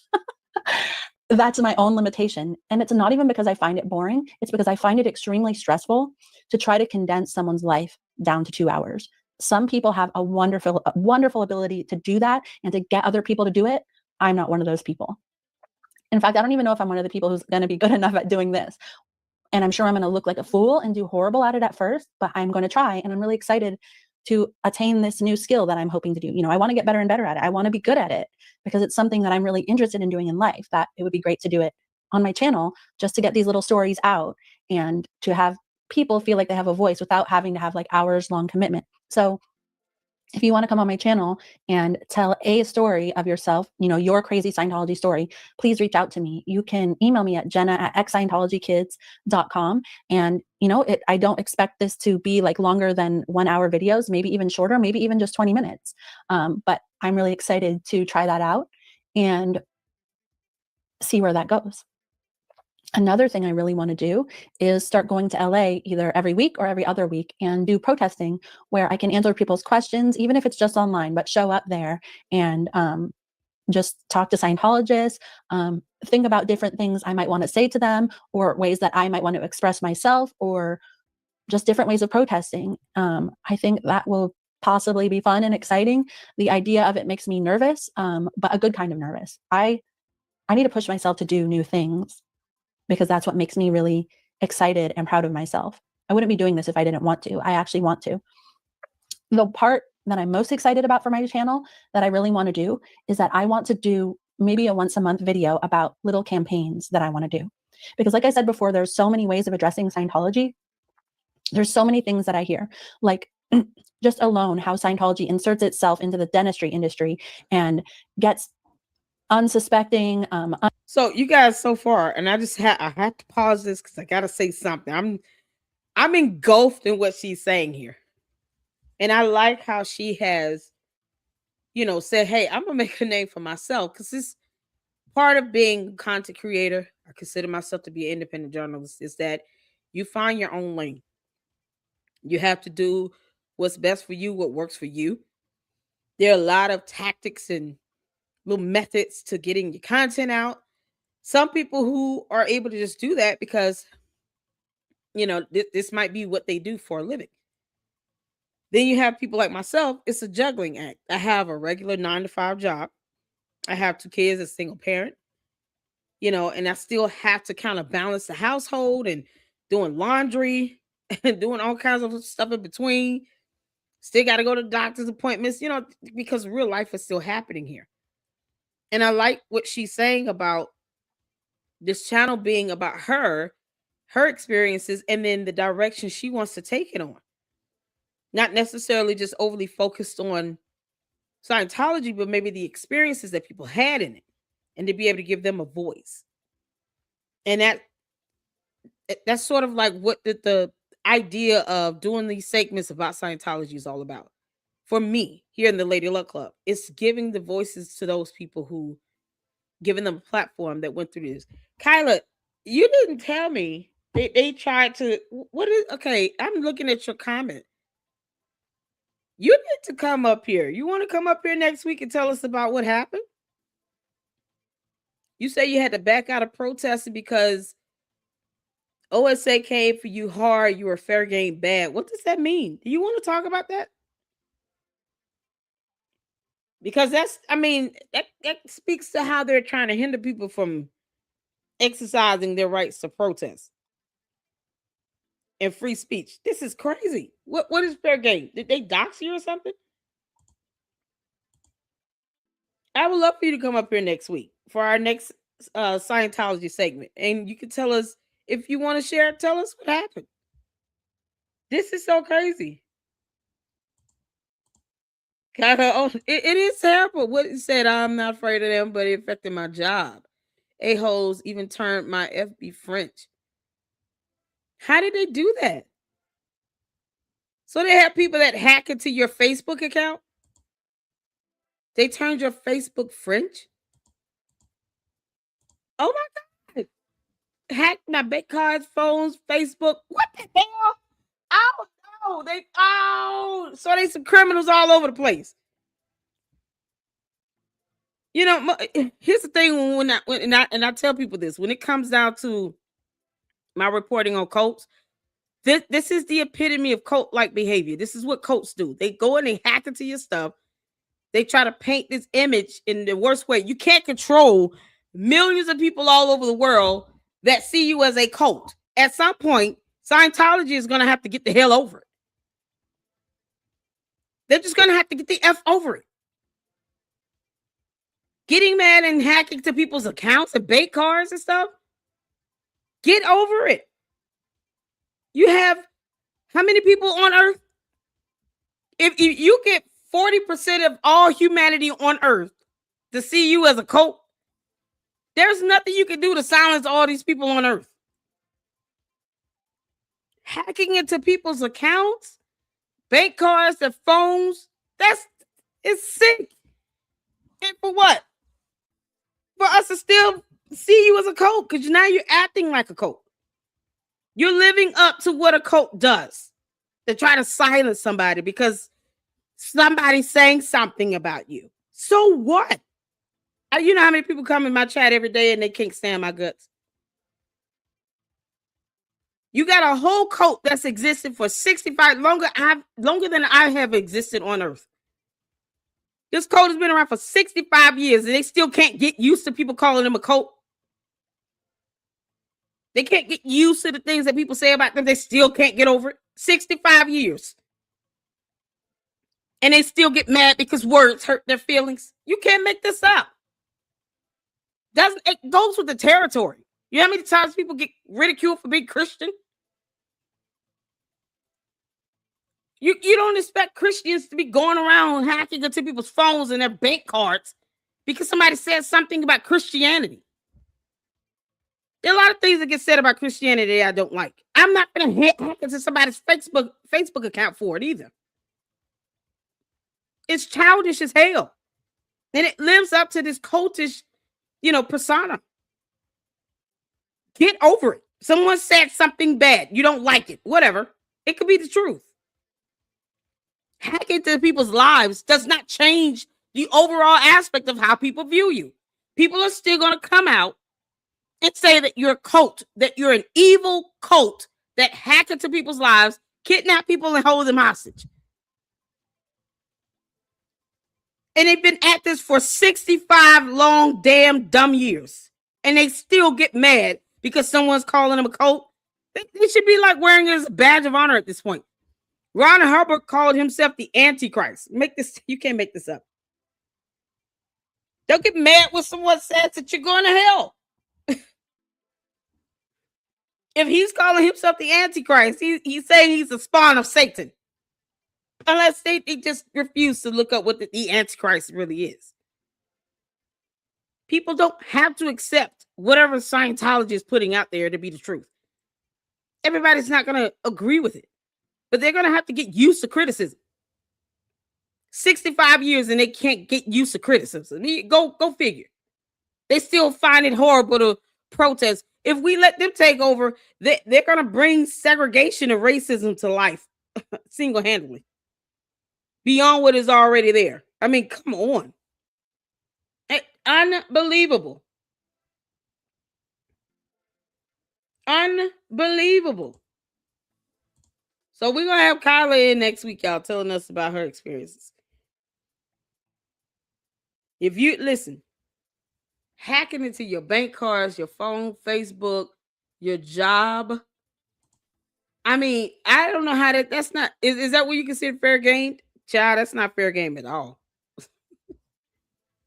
That's not fair game at all. That's just them being evil. That is so evil. Let me hack into your life because we don't like what you're saying about us. Y'all been around for 65 years. Kyla isn't the first person to say what she said about Scientology. You got one person saying the same thing millions of others have said already. Get over it. Like, it's so crazy. That's so crazy. Oh my God, y'all, this is something else. That's what all the exes are trying to do, but they are still there. People at the top propagate Scientology, know it's not a valid belief, but they will keep going because the people at the top are making money. And you know what's so crazy? They got $3 billion at their disposal. It's just greed at this point. $3 billion. It's just greed at this point. But they realize they don't. Do they not understand that even with all the people that are speaking out and protesting, they're still bringing in money. They avoid paying taxes. They get to keep a lot of the money that they earn and generate in revenue. They don't pay their workers fair, wages or anything. And yet government's doing nothing about them. So it's a whole lot they're still getting away with. And yet they get mad when someone criticizes them. Despite the fact that they get away with not paying a dime in taxes, that they're paying people slave wages, that they're kidnapping people, they're unaliving people, that they're hacking into people's accounts and cars and phones and Facebooks. They're doing all this shit that they're doing. And they still want to sit here and go after somebody for criticizing them. Never mind all the laws being broken, impersonating military, the ribbons and the uniforms and all of that. Pam Bondi is speaking at their events. She got to go. I don't know why the hell is she there. No, nobody should be in agreement with Pam Bondi being in her position. At this point, no, she need to get the hell on. You can't make this up. You don't even need to be political to see that she's just a bad person. This is crazy. I'm just never in. I'm just a protester. Imagine what the exes go through. I can imagine. Yes, you did, Scam Bundy. Yeah. So next week we're gonna have Kyla up here. She's gonna tell us why these folks feel like it's okay to hack into her whole life. And whatever else you want to share, share it. There are people. That's what Jenna and Miscavige is saying here. You come out of this. We want people to come out of this because they're real people, real human beings in this cult. And they're having their lives uprooted because they want to come out of the cult. They're going through far worse trying to get out than what they're going through in it, which is horrible. Because this stupid cult doesn't know how to just let people go. They got $3 billion at their disposal. And they have a hard time accepting rejection. You can't make this up. Who child? You cannot make this up. Hey, Black Anonymous. Yeah, Ron Hubbard said he's the Antichrist. Oh, so you're the spawn of Satan. Is what you're saying. David Miscavige got an anger problem in the Napoleon complex. And I'm just like, why don't you just take up the mantle and call yourself the Antichrist? That's what your uncle did. That's what the first leader did. You got to act evil. At least own it. Don't get bad when people call you evil when your first leader said he was the Antichrist. Make it make sense? Y'all, this is crazy. Oh my God. Black Anonymous said, I even read the book by L. Ron Hubbard. After I finished the book, I was like, huh? Yeah, I'm still wondering what's the name of that volcano that this Xenu landed in to make these Thetans. Weird alien creatures and eggshells. You can't make this up. This is so crazy. They know they're pumping some nonsense, and yet they get mad at people criticizing them. Imagine, go figure. A cult that's upset that people are criticizing them. And they want to hack into your life because you said something. We don't owe you shit, Scientology. No one owes you anything. You don't pay taxes. You would think they would just keep moving, kick the can down the road and get the hell on. You're getting away with kidnapping people. You're not prosecuted like you should be. You're forcing people to have abortions. And yet and still, you want to get mad because someone's pointing these things out. This is ridiculous. Now you got to hack into somebody's life. They act like the cult that people see them as. And then they get mad when people call them out on their bullshit. Unbelievable. Unbelievable. Kylie's going to come up next week, y'all. Tell us for Scientology Sunday why this horrible cult should continue to be protested against. And Jenna, this is what she's doing. She's saying that it got to a point where it was a lot on her, and she had to take a break from it. And that's a very real response. Sometimes, even just with making content on YouTube, sometimes you got to take a break. I have to do the juggling act. I have to work during the week. I'm still a mom and all these things. And yet, I still have to do the balancing act with doing content here on YouTube. YouTube, you go far too long and be absent, they will push your videos down at the bottom of the algorithm. Of course, you could lose subs because people got ADHD sometimes and they just like, okay, you ain't said nothing in 2-3 days. It is what it is. You can't take like a week off or anything and people don't know what's going on. And people are genuine concerned. But YouTube will not even push your content out there. So you got to stay consistent with the content. And sometimes that can be a lot to have to juggle. And Jenna's saying, listen, I had to take a break. It is what it is. It's part of life. She's a mom. She's got a life. She's got family. And she's went through some horrible things with this cult. And I'm glad that she's allowing other people to tell their story as well. And I want to be able to give my platform to those who have gone through that. I would love to interview Jenna Miscavige. Bring on, we got Kyla coming up next week. She's going to tell us what she's been through trying to protest this. This is going to be awesome, man. Because the more light that's been shined on this cult, the more power you take away from it. Because that's what they're all about. Maintaining power and control over people. Here's the thing. When people get sick of it, they're going to get sick of it. Scientology was not around since the dawn of mankind. It's only been around for 65 years. It can also be, kicked out of existence as well. They want to sit here and then do cultish things, then they should brace themselves for the backlash of it. At some point, the feds will have to kick in and do something. But it just doesn't seem like they're really trying right now, especially when Pam Bondi is making appearances at events. Can't make this up. So you can imagine the bias of someone trying to report what's going on in this cult. And then Pam Bondi, it's like, I got dinner with them next week at 6:00. I'm not doing it. Like, this is crazy. It's disturbing to hear that. So let's finish this up, get back to this. And next week, we're going to have Kyla on. Yeah, they hacked into her credit cards and stuff, her Facebook. Like, what? And her phone. Woo child. Unknowing employees and starts kind of forcing them to do Scientology under the guise of some other name that they pretend is secular.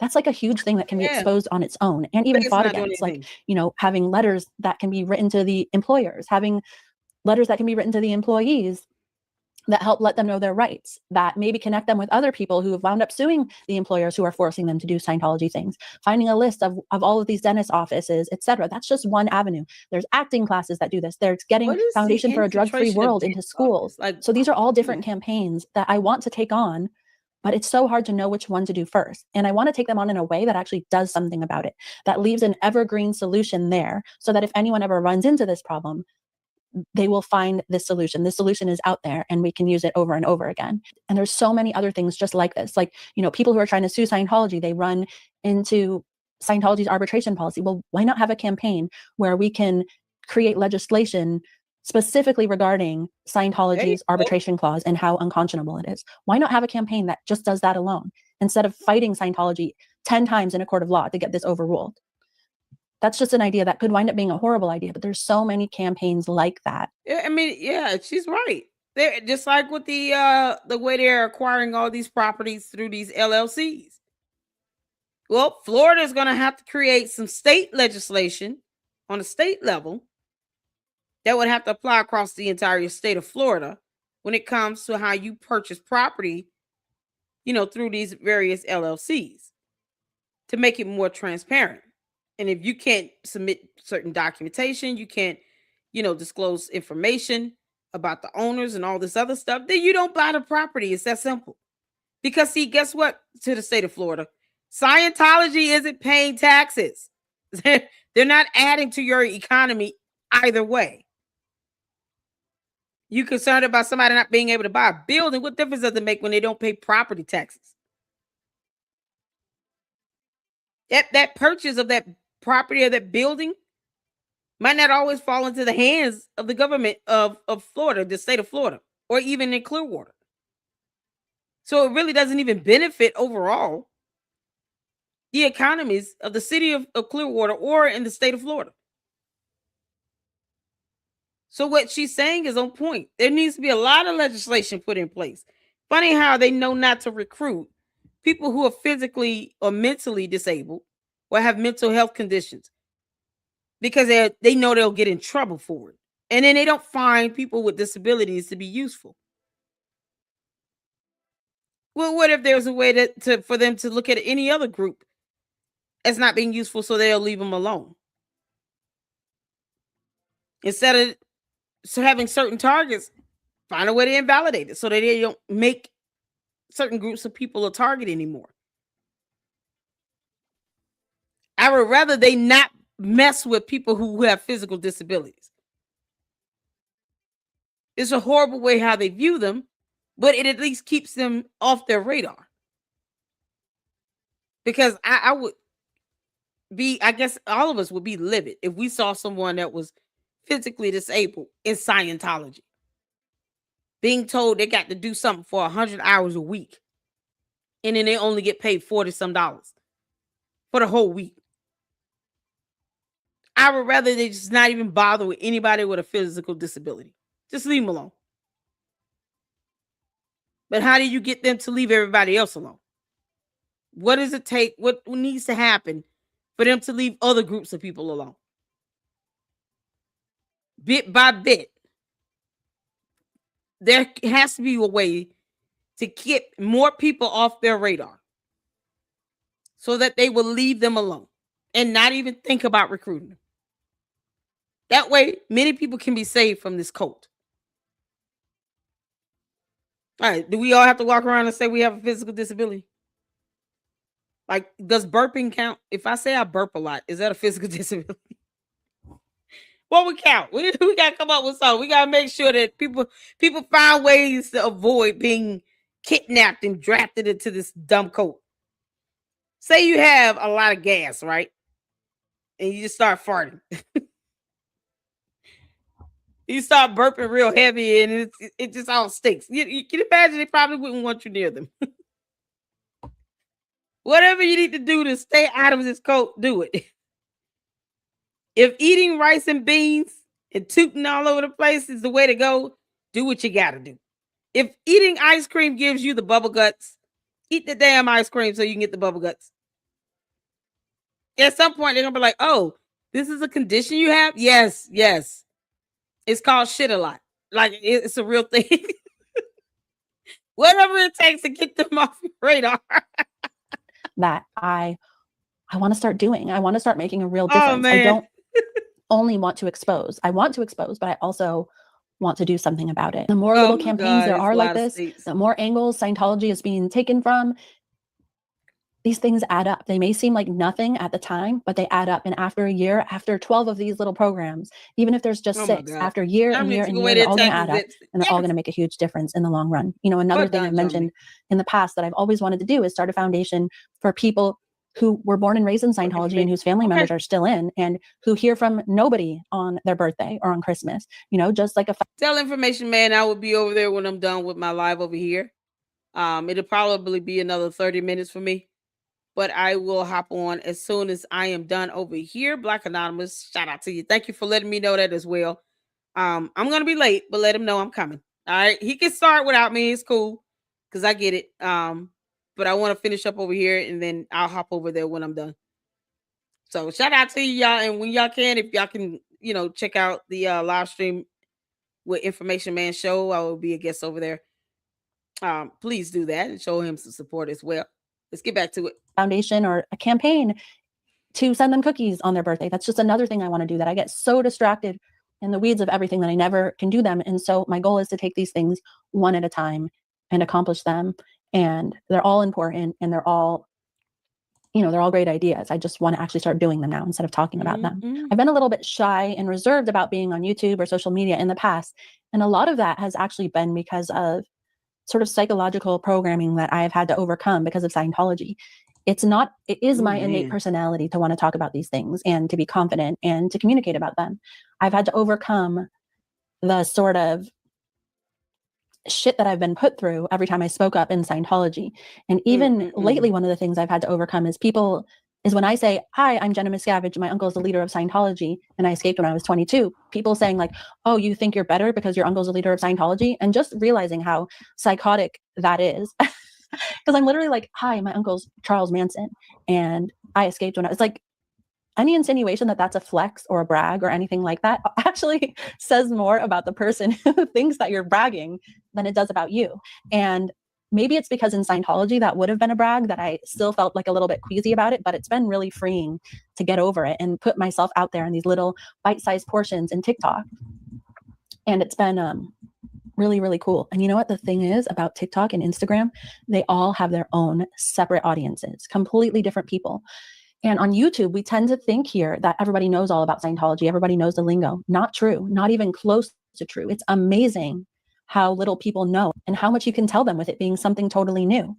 And I'm going to be honest, you guys, the amount of people that I reach on TikTok and Instagram is a lot more than even the most high-level people, the biggest channels about Scientology reach here on YouTube.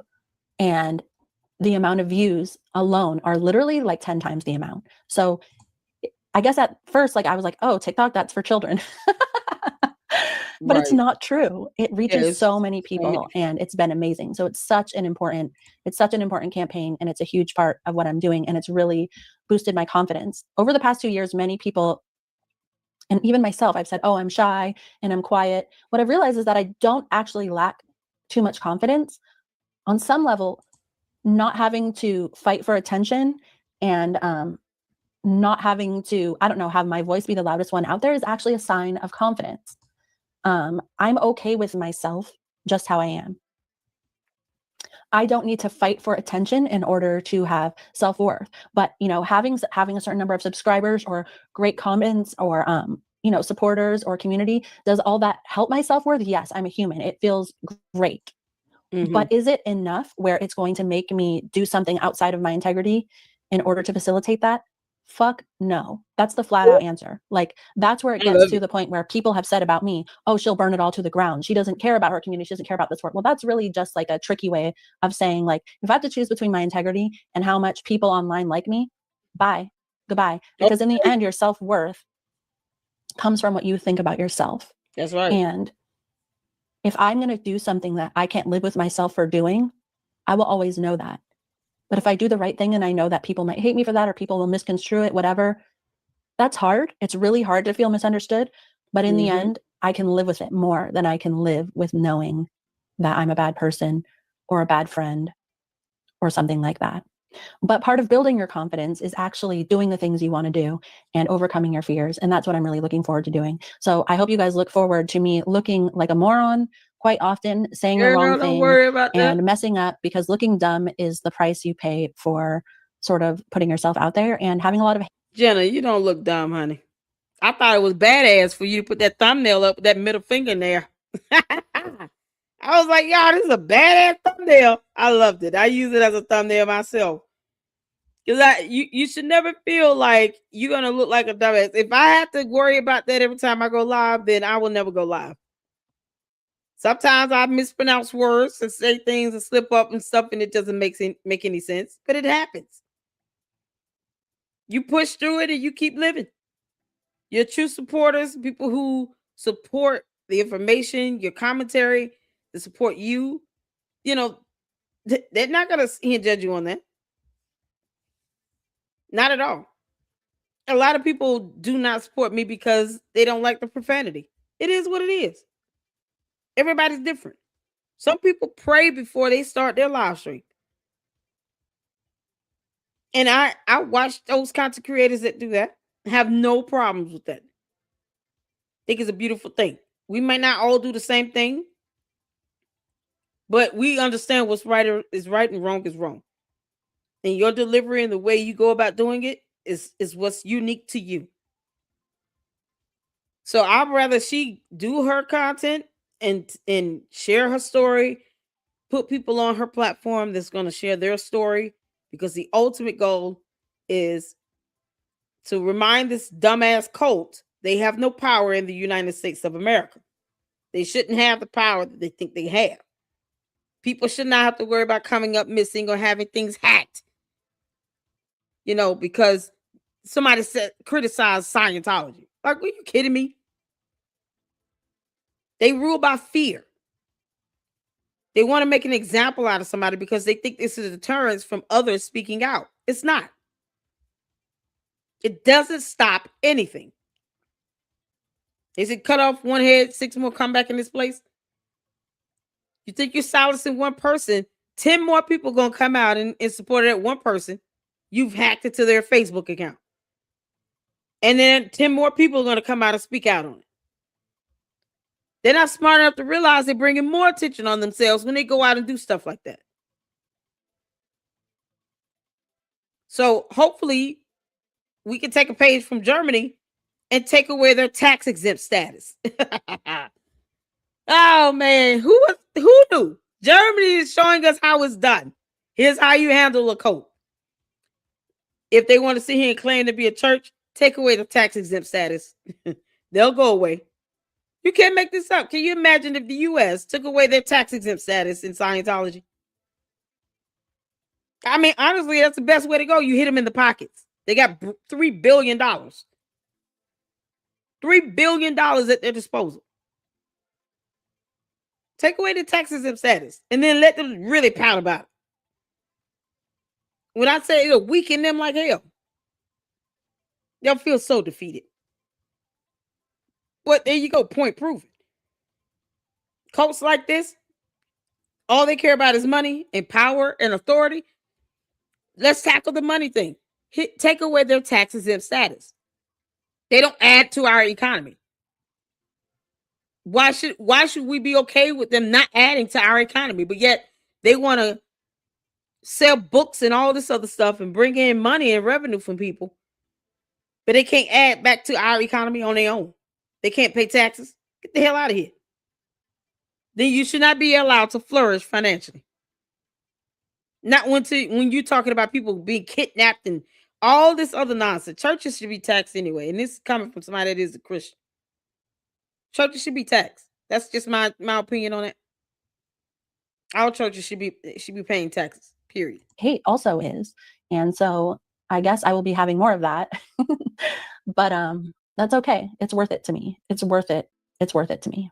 I'm not only looking forward to doing these campaigns about Scientology, but also my own personal healing campaign that I hope we all can benefit from in some way. I hope that what I'm learning helps to benefit other people, and what other people share in the comments can help to benefit me.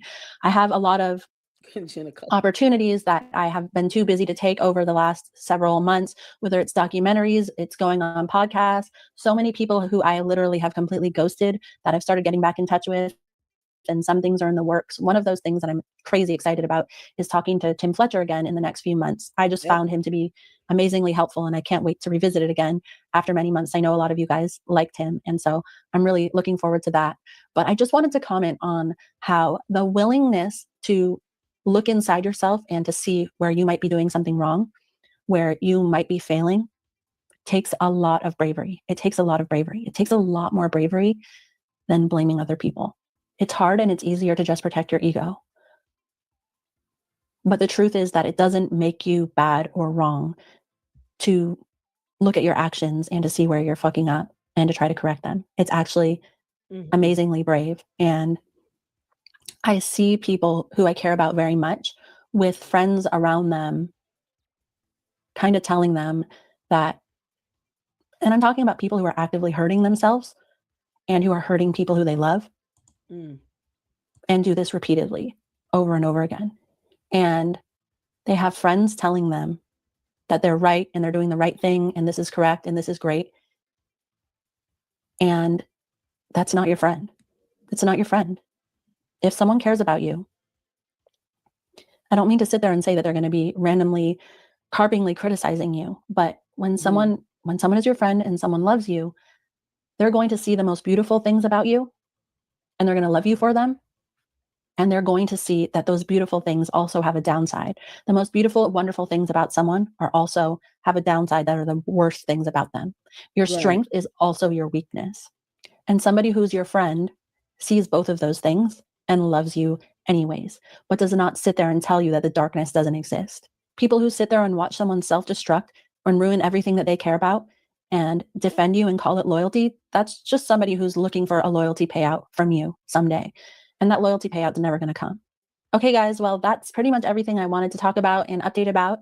And those are sort of my plans for the next few months. So I do want to jump on a live stream soon, and I will see you when I do that. But once again, I just want to thank everyone for your kindness, support, all the calls I've received from so many people who are willing to open up to me and people who support me. It genuinely means the world. And I just wanted to let everyone know that while I have ups and downs, I'm coming out of the other end of all of this. I'm doing okay. So thank you.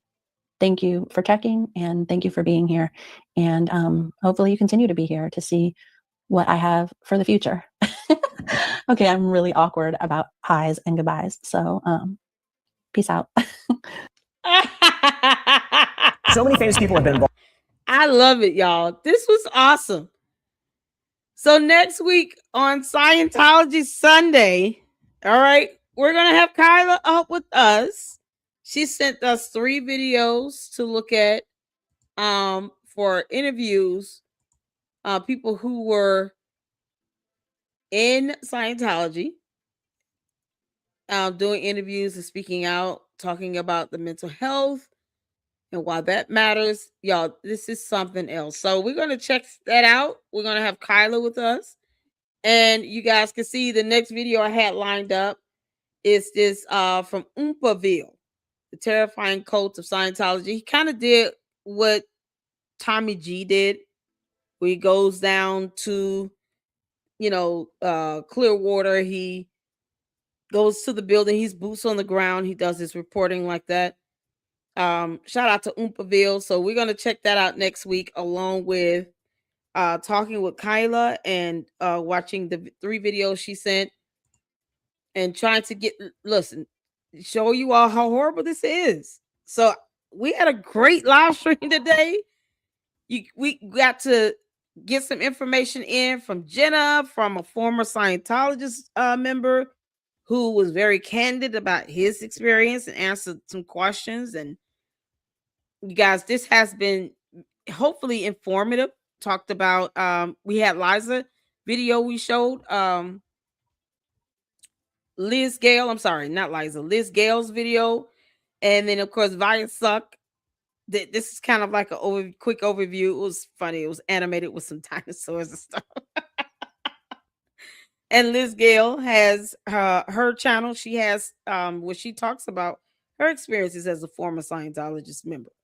So there's so many out there that I'm constantly learning about through you all sending me links and emails that are worth listening to, because they all have, different experiences, and they, I'm so glad that they're talking about this to help get more people out of this cult and help them cope with what's going on around them, and then, just aiding in the fight to keep this from being something that takes over our country, because who wants to deal with this? This is crazy.